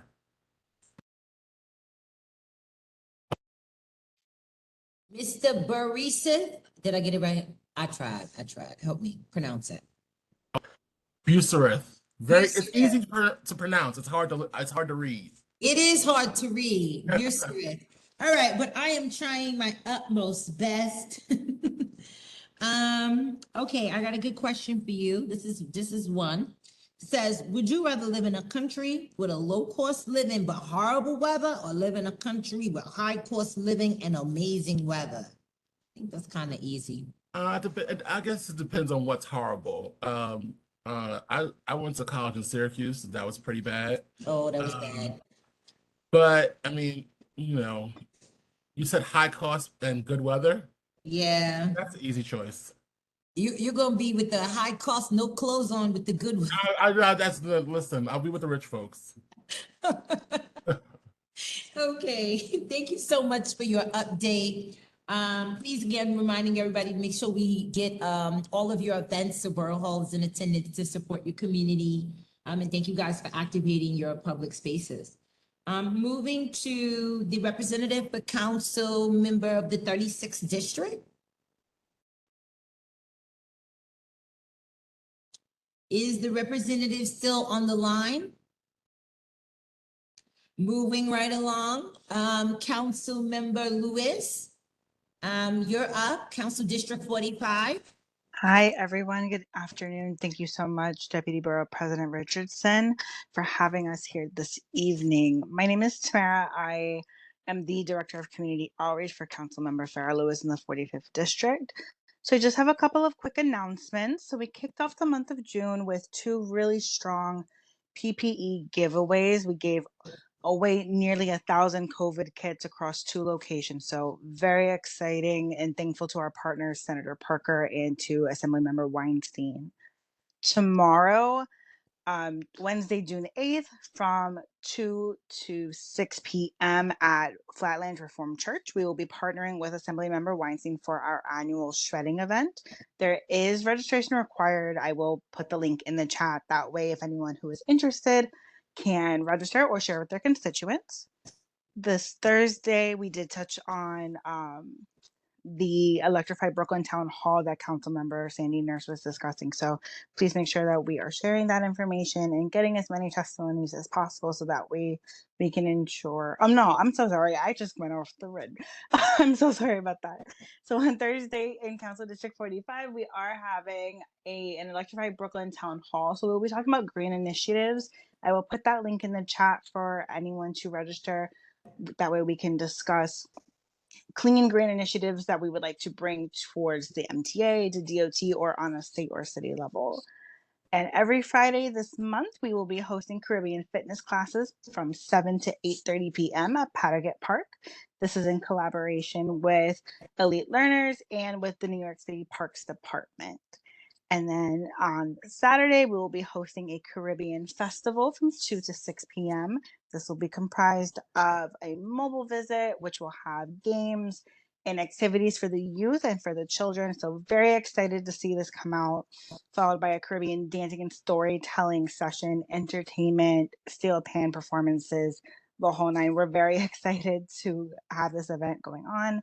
And we will commence that evening at 8 p.m. with Movies Under the Stars. This week it is Pan, our musical odyssey, keeping up with the theme for Caribbean Heritage Month. And next Monday on June 13th, we'll be hosting our bystander training. Our topic for this training is sexual assault and sexual violence. So I will link everything below in the chat. That way, if anyone is interested in attending or sharing with their constituents, they may do so. Thank you, Ms. Tamara, for your update. Thank the council member for joining us. I did see her that she was present in person on the line this evening. I wanted to give acknowledgement to that. Thank you. But do not think you are off the hook. I was searching for my question. The entire time you were speaking, I was like, I gotta get a good one for her. Okay. Would you rather give up social media or eat the same dinner for the rest of your life? This is your appetite we're talking about here. And that's actually a very hard question. So you're gonna eat the same dinner for the I will. I have there are certain things that I could eat every day. Y'all see I'm catching flies with my mouth wide open. Okay. Awesome. Okay, thank you so much. Thank you so much. You have a good night. Community Board 18, it's your time to shine. Hey, good evening, everybody. How you doing? Can you hear me? Will. Yes. Okay, I'm Michael Iron. I apologize for getting in so late, and I'll be very brief as usual. This past weekend, last Sunday, actually, Community Board 18 was involved with the Department of Sanitation, the Lower East Side compost. Can't remember the exact name of it. And neighborhood people. What we did, we cleaned up the corridor from East 108th Street from Flatlands 2 all the way up to about Flatlands 9. And by doing that, we cleaned it up and I don't know the exact word for it.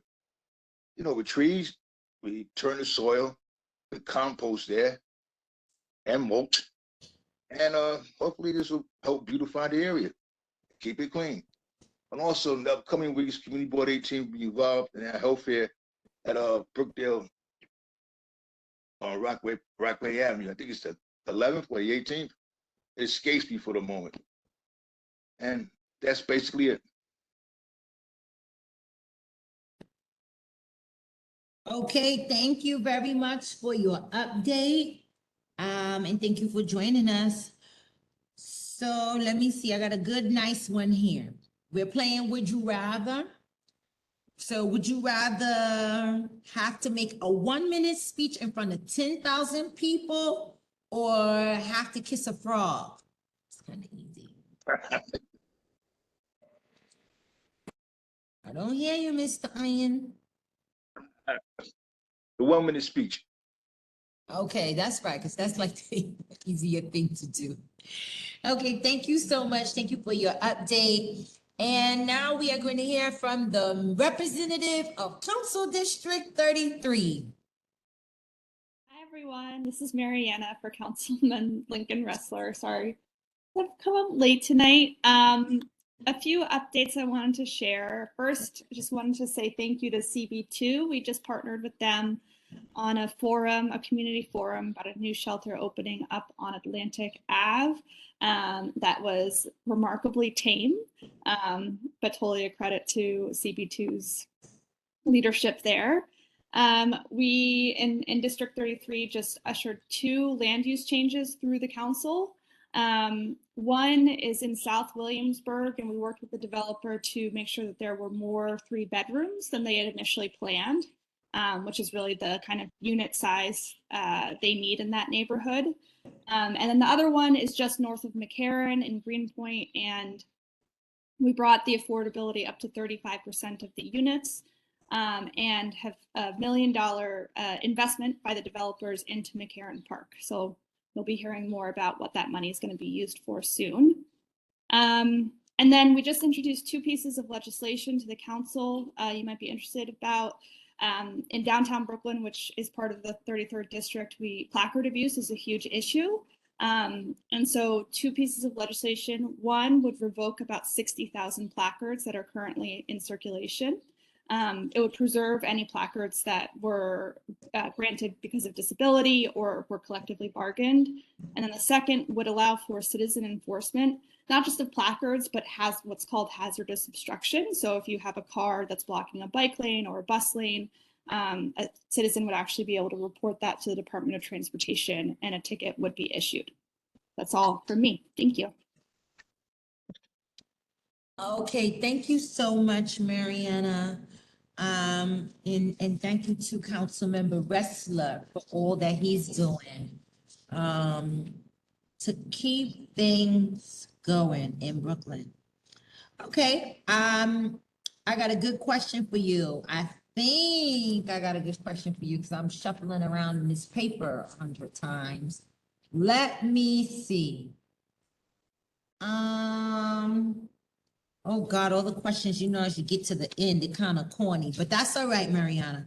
Would you rather only to be able to wear sweatpants for the rest of your life or only be able to wear suits for the rest of your life? I think that one is so easy. Sweatpants. I definitely underdress rather than overdress. So I don't know. That one is so easy. Okay. Thank you so much. Thank you for being a good sport. I'm going to try to get my questions good so they can line up for the rest of the duration of the meeting.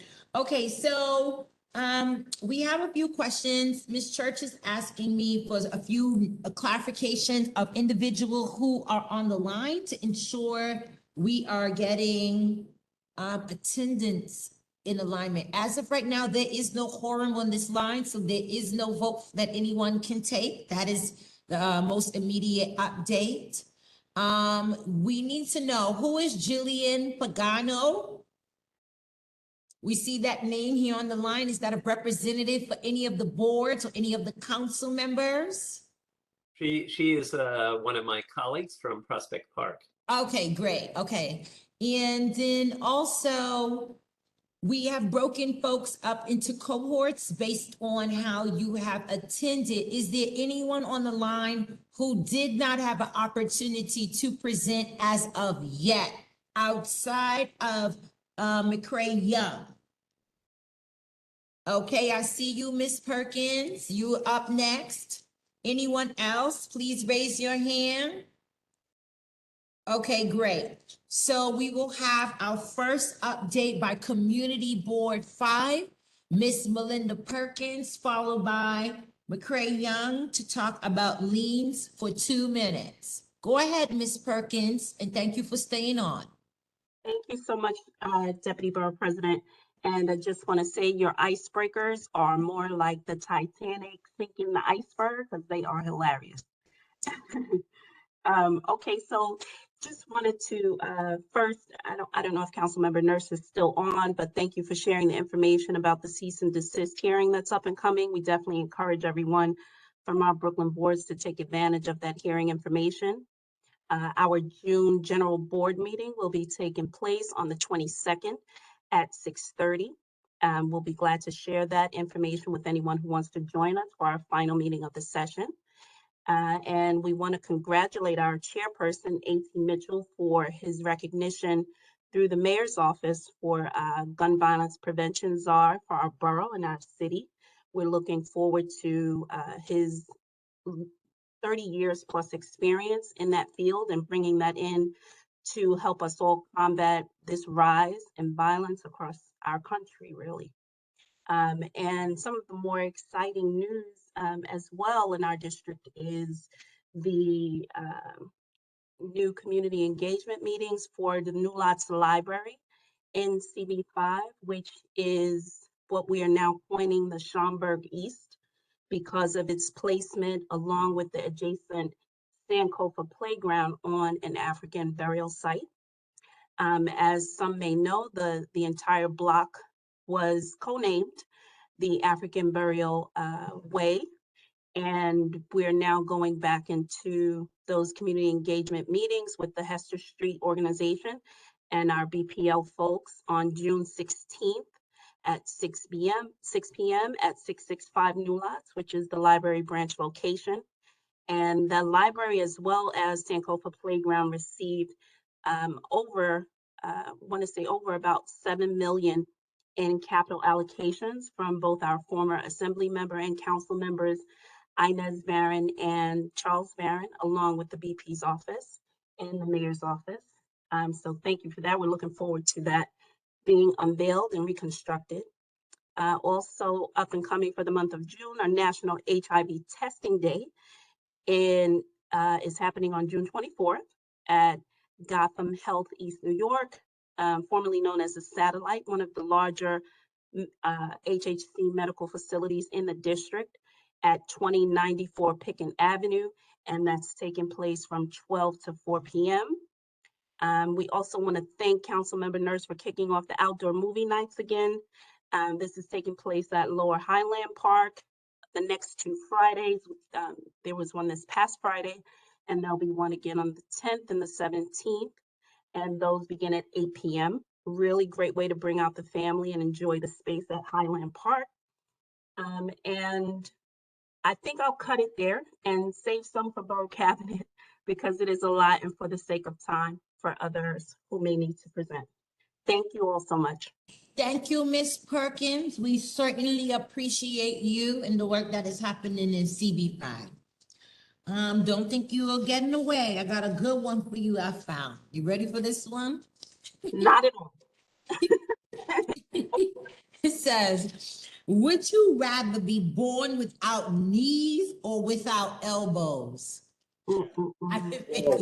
That alone is just too much. It makes me think about a joke where somebody's saying It's either your arms or your legs. You know what I'm saying? It's crazy. I don't even know how to answer that one. We need an answer. Yeah, I really don't. We need an answer. I guess I would I love walking and dancing, so I need my knees. All right, she said the elbows gotta go. Got it. Okay. And if that is the last community board, just making sure of my final roll call. Mr. Young, please, you have patiently waited. You have chuckled all evening. I appreciate the observation. Mr. Young, please bring us an update on liens and You went out for a minute. Can everyone hear me? We can. Thank you. Thank you very much, Deputy Borough President. And I also want to thank Carol Ann Church for giving me a moment to converse with you good folks this evening. My name is McCray Young, and I'm one of 4 community liaisons here at the Department of Finance. I wanted to introduce myself to all of the Brooklyn elected officials, council members who I've seen come in and out of the presentation this evening, some of whom I have met personally, some of whom have received materials from me relating to the rent freeze program, which is the big push here at the Department of Finance right now. We found that there are a lot of individuals in Brooklyn who have either failed to renew or failed to respond to the renewal applications for the Screech program. It is essential that they be reached either directly via mail. I know the Department of Finance has sent out at least 5 correspondences. June 30th is the absolute deadline for those applications to be submitted and reviewed. And some of the council members have really gotten out there and put their boots to the ground and made a difference in that. I've participated in recently as this Saturday in Community Board 9 community fair event. It was an amazing day and an amazing event, and I'm glad.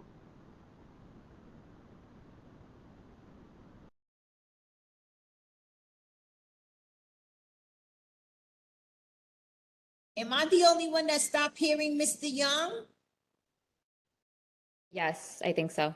Oh, I don't hear I don't hear him I can't either. hear I him don't hear him either. either. Mr. Young. That they are. There you go. Mr. Young, you went out for a moment right after you thanked Community Board 9. Can you start from that moment and continue to bring your I can't even remember what I said. I don't know, just keep going. You can start from saying Community Board 9 was great. You can Okay, go with that again. okay, Community Board 9. It wasn't that long. It was a great event. If you look on the Department of Finance's website in about a day or two, you will see a menagerie of pictures and video that supports that thesis. It was a great day for weather. Everyone came out, they really enjoyed, and shout out to Dante who he put together an amazing event.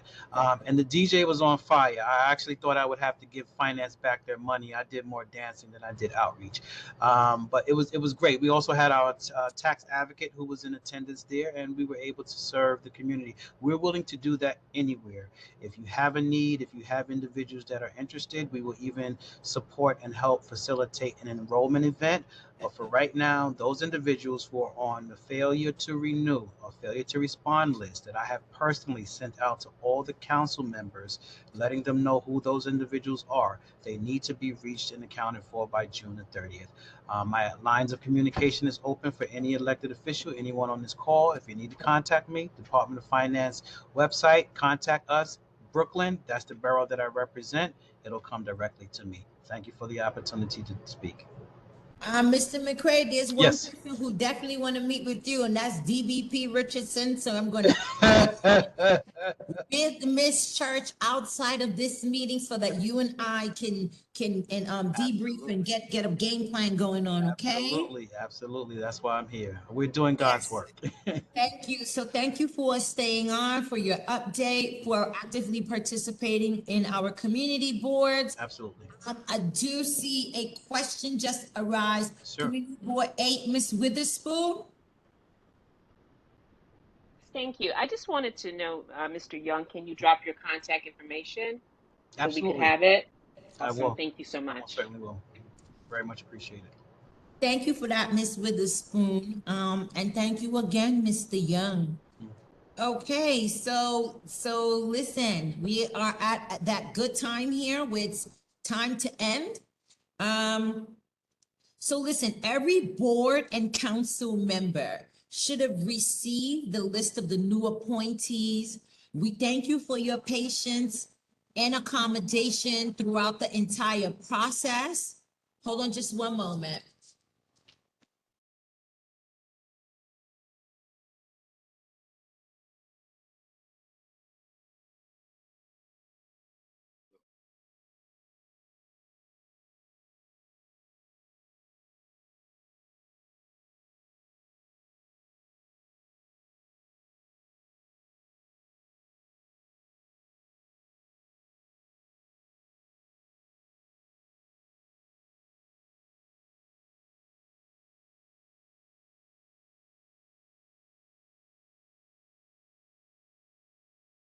Hello?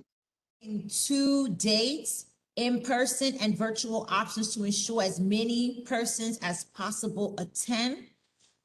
Please remind and encourage your members to attend. Ms. Church, can you please list off the 2 days of the orientation? They're not here on my notes. June 23rd and July 12th at 6 p.m. We've already had over 200 responses, so folks are responding. So you said June 23rd. Your connection is spotty. June 23rd and July 12th. July 12th. Okay, so there's 2 options for your new members to be trained and sworn in. Now, I did hear individual boards having orientation and or, member debriefings. Please just ensure that we are aware of those dates.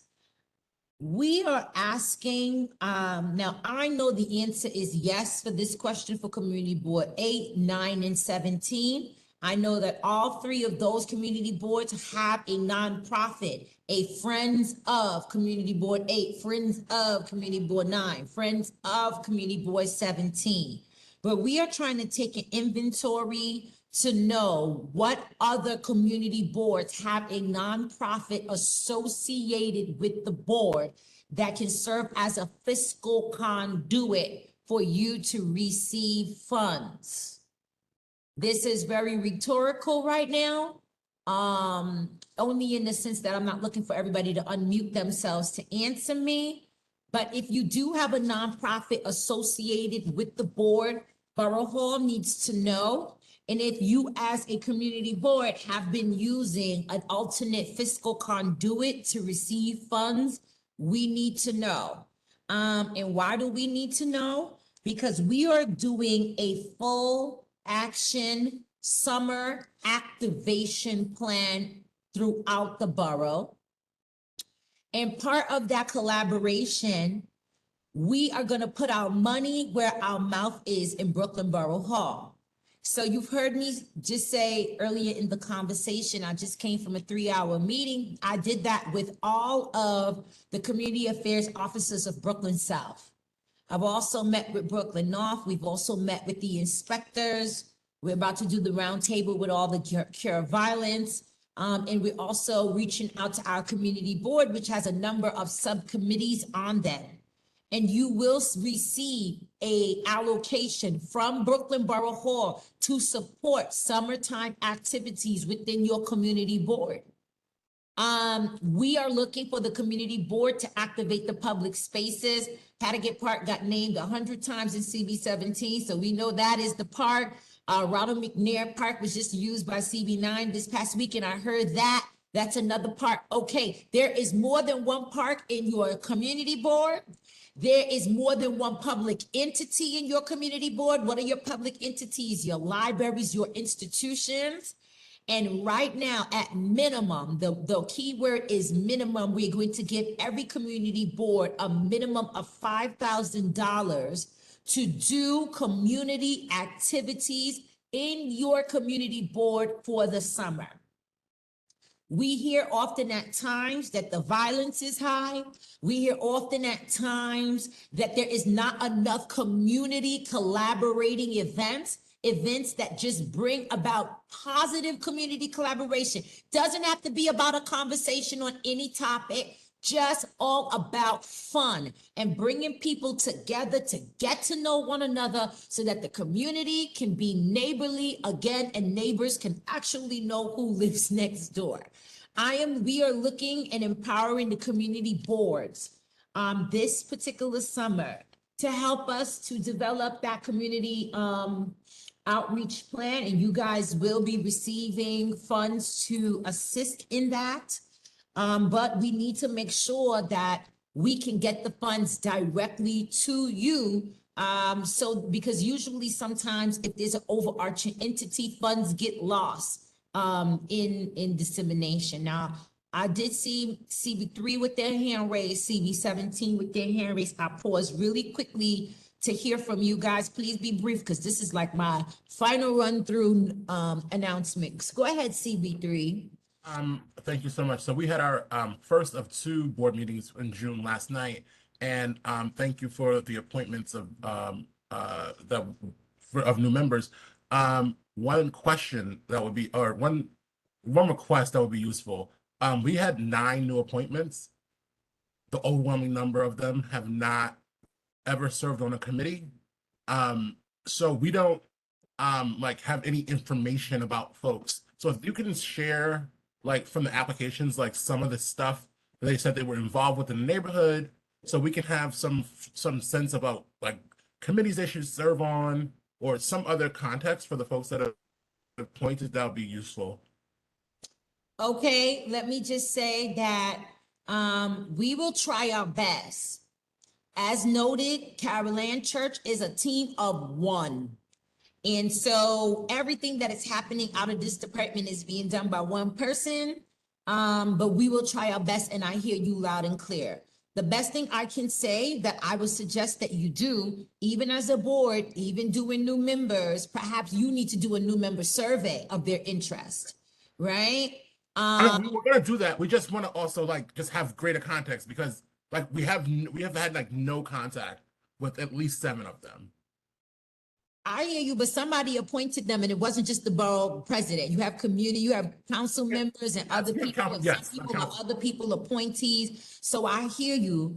But I know what you're asking, what it means for us on the back end. It sounds to you just to pull 9 applications, but you only I understand it's a process. I get it. Many, right? So we'll try our best, but use your resources that you have at this time to try to get that information so you could properly paste them on the board. Trust me, that's going to be faster than Ms. Church is going to be able to move. And I got to defend Ms. Church because I know what the request actually requires of her. She ain't got it. Okay. And now I love you, Anthony. I'm just saying. Community Board 17. Yes, ma'am. Thank you, Deputy Borough President. So the funds would be used. Will there be stipulations on what we can use the funds for? Because, if you feed us, we will come. And most funds you can't use for food. So would that be one of the things that we can utilize the funding for? Yeah, but we absolutely not going to allow a board to spend thousands and thousands. Oh, no. Just food alone. Now, if you're having a community event, now we understand how the Army does run on its stomach always, right? As long as it can be proven that this is a community-wide event that is reaching masses. Yeah. And can I give context? So usually the food is for the volunteers and the vendors. That's kind of how it usually works. I don't want to go through individual plans. Yeah. What we are going to request is that every community board submits to Borough Hall a plan and a budget on how they're going to use the money. because accountability is going to be key. And at that time, when you come with that plan, that's when we'll delve deeper into these type of discussions. I don't want to do that when it's called because we're already 14 minutes over. But what I will say to you is this money is for the public good. This money is for the public to have events and resource. This money is to empower the community board. Maybe you want to have a summer soiree. Maybe you want to have, bring in an expert to talk about a specific issue. I don't know. But if we from Borough Hall don't deem it to be a general public benefit, we cannot fund it. And that is just as simple as that. This money is to activate public spaces and to create and aid you with making the partnerships so that we can begin to put our money where our mouth is to solve many of the issues that we hear month after month on these calls, not just from you guys, but the NYPD, our nonprofit partners, and so on and so forth, okay? And just so all of you know here on the line, each precinct will be receiving the same allocation.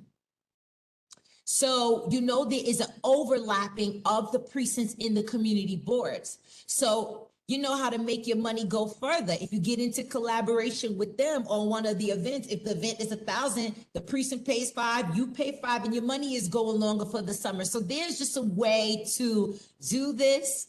And I just encourage you to be creative, but just know that your precincts received an allocation as well. Mr. Camacho, do you have a question still? I saw your hand go up, down, up, down. Yeah, I had a question in regards to the conduit. How does that work? Is it that we would get that money and how does that work? Aren't CB4s not supposed to have conduits and get funding? How does that? Because they can apply on their own. Where does this work, and how do I apply for that through the CB4? Or if someone has a conduit that works that is in a community board, is a not-for-profit, can apply through the CB4? How does it? I don't understand. There's no application necessary. This is money that Borough Hall has, and we've already decided you're going to receive it. So there's no application necessary. Now, when we talk about fiscal conduit, I'm going to again say these board numbers, 9, 8, and 17 for sure. I know because I used to represent them, have this fiscal conduit. And it is a nonprofit that was set up in conjunction to the community board, well, separate from the community board is the nonprofit. So it's like Friends of Community Board 9, Friends of Community Board 17. And so when we have a sponsor, like you guys need a lot of sponsors for your event, the sponsor would give the money not to the community board government entity, but they would give it to your nonprofit entity of the community board. The number one community board nonprofit I've used in my time of just service is Friends of Community Board 9.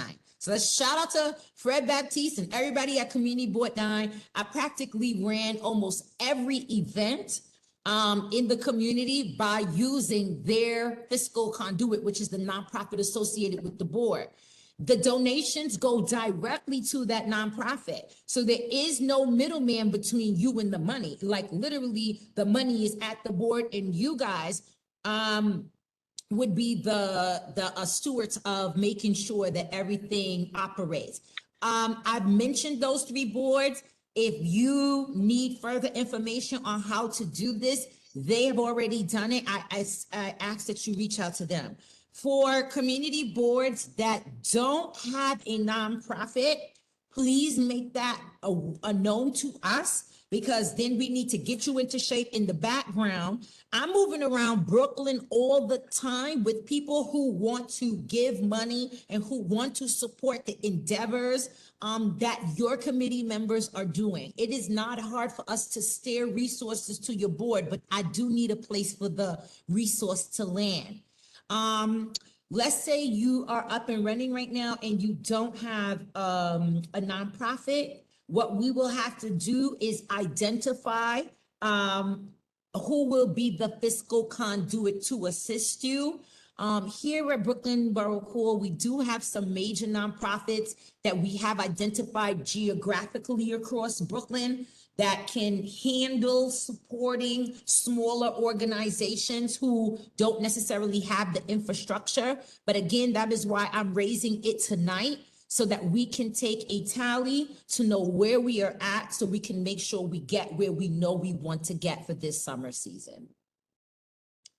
Okay, seeing no other hands raised, I'm just going to continue to read the rest of my notes here.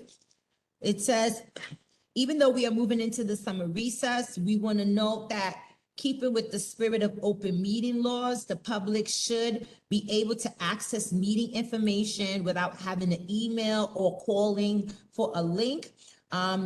That places an additional barrier or burden to the public. All boards should have meeting information accessible on their websites, or provide Borough Hall with the physical locations of where the information is posted. Now that the appointment process is wrapping up, we will be contacting the boards to schedule visits to every district throughout the summer into the fall. And so usually when we do this type of contacts, we will usually speak directly with the chairperson. But if you guys as DMs are available, we would love for you to join us, because of course the community narration of what you see and what you experience is always different.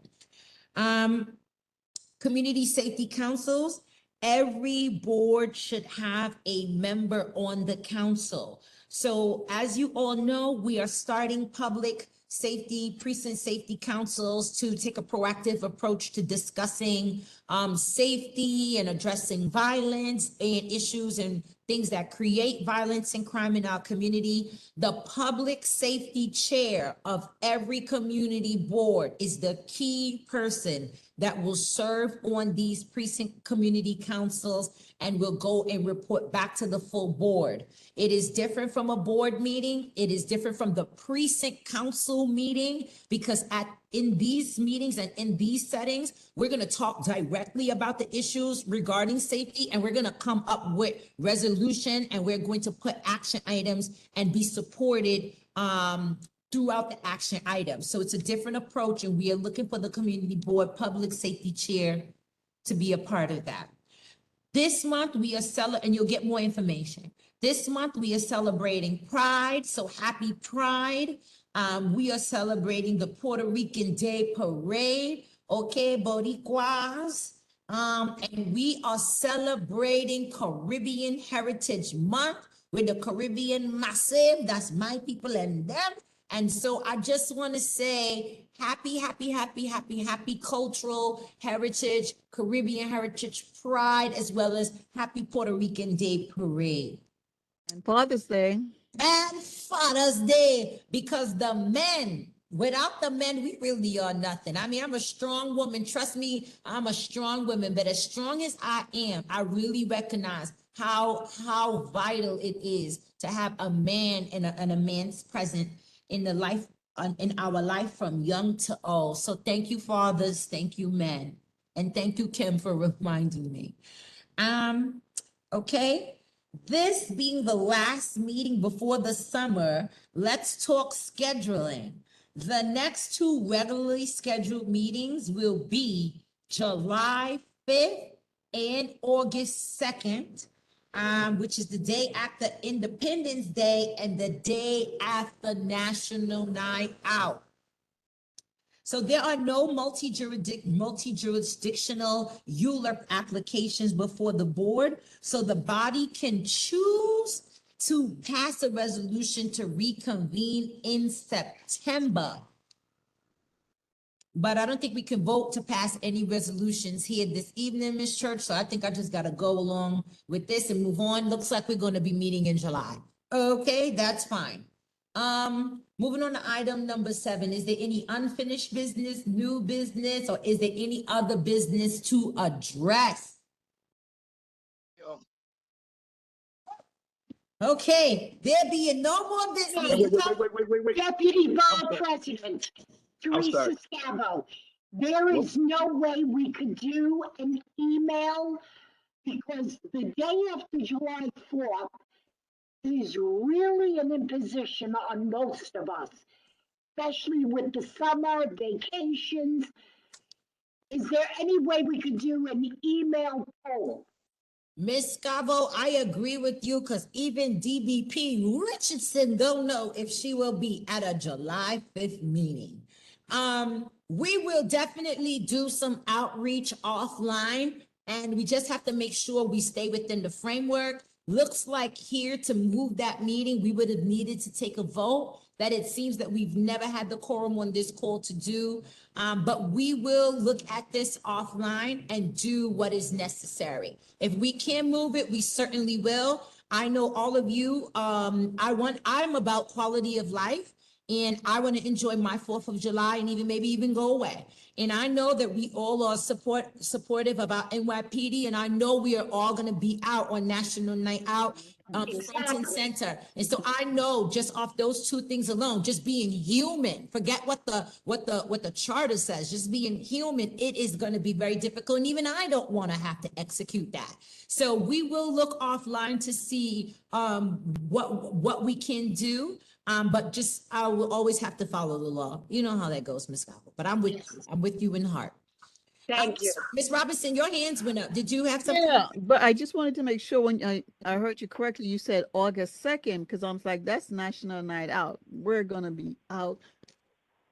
That's the first Tuesday of the month. That's going to be National Night Out. And most of those events don't wrap up until 6, 7 o'clock. No, I got it. That's why we were trying to pass this resolution to change the date. Okay, gotcha. But yeah, we recognize that this would be inconvenient for y'all.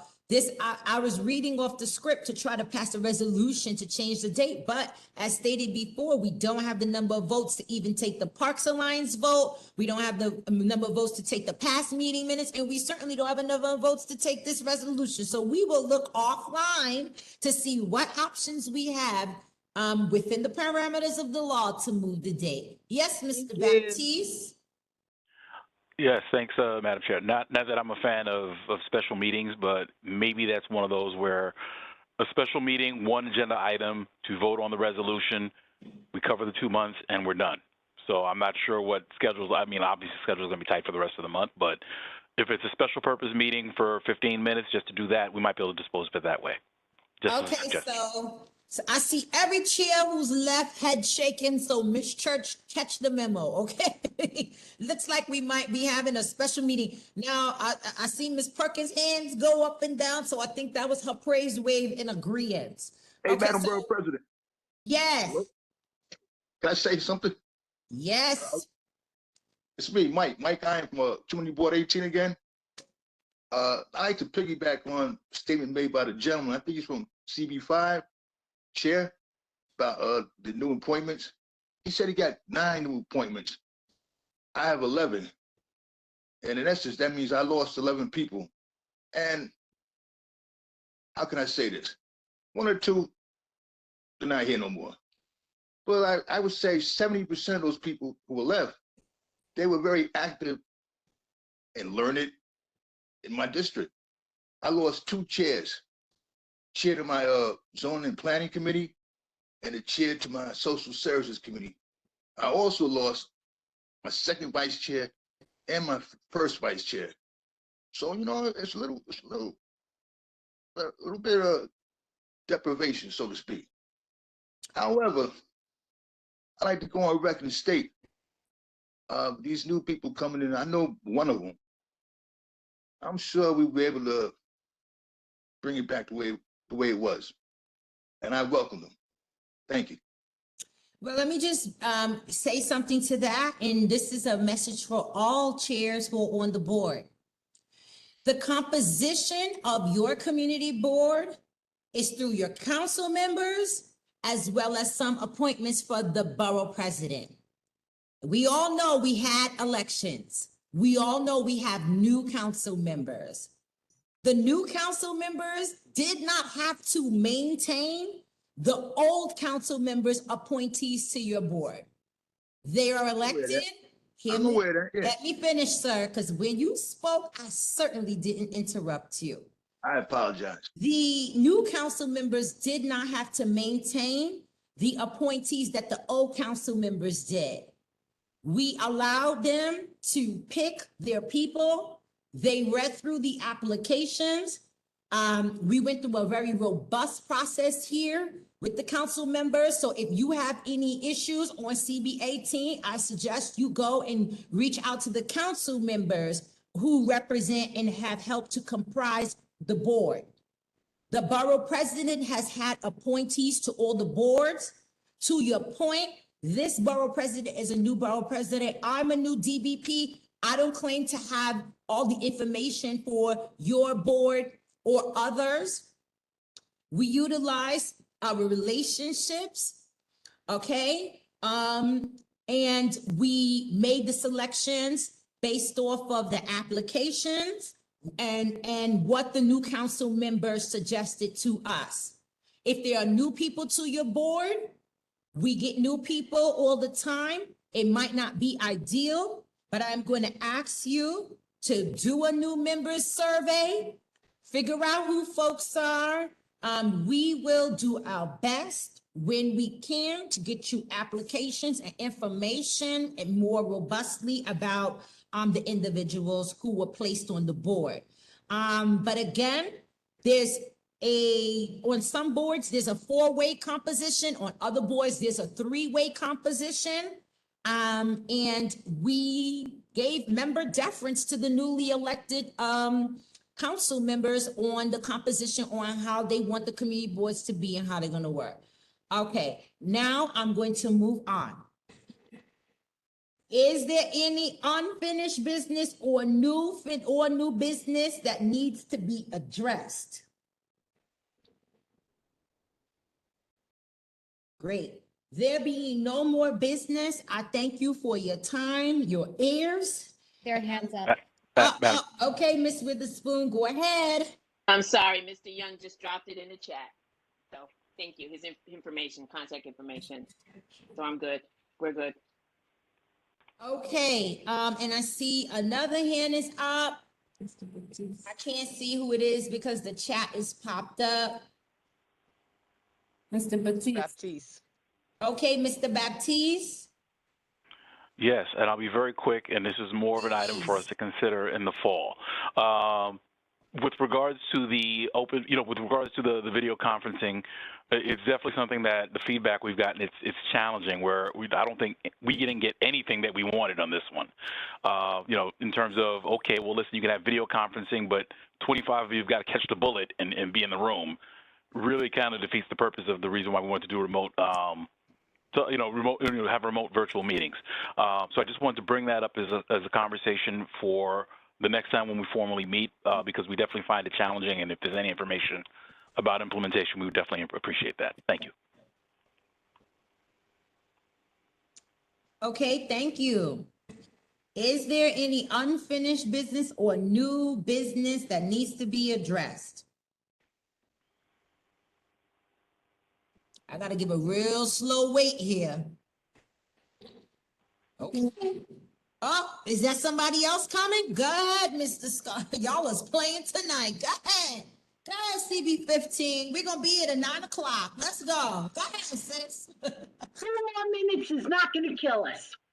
Okay, years ago, Marty Markowitz time, the July meeting was always canceled. And the August meeting was replaced by Night Out Against Crime. That's what I remember. Yes, during the Eric Adams times. We did have a July meeting, but the August meeting was always replaced by Night Out Against Crime. Okay, thank you. Noted. Thank you. Again, 4th time. Is there any unfinished business or new business that needs to be addressed?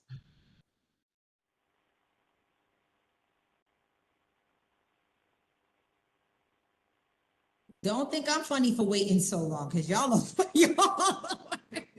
Okay. All right, good. All right. There being no more business, listen, I want to say thank you to all of you.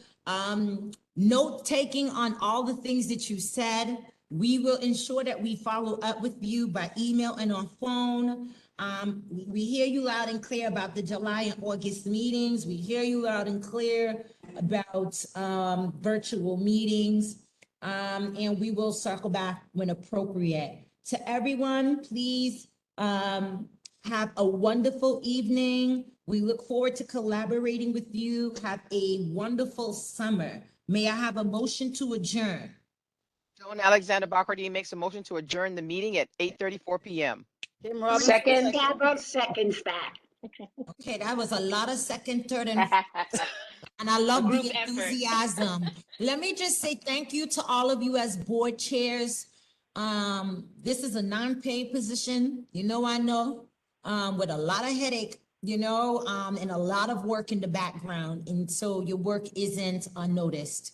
And we are very grateful here at Borough Hall for everything that you do. Feel free to call myself or Miss Church in between time. Any way we can help you, we will. Have a wonderful evening.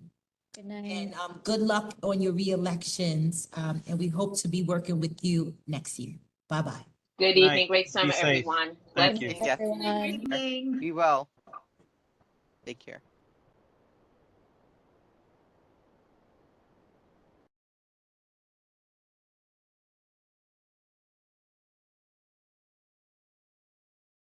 Hey, that's it. Wait, hold on. Jesus is holding it down. Oh, Jesus. We've been eating Jesus, calling Jesus.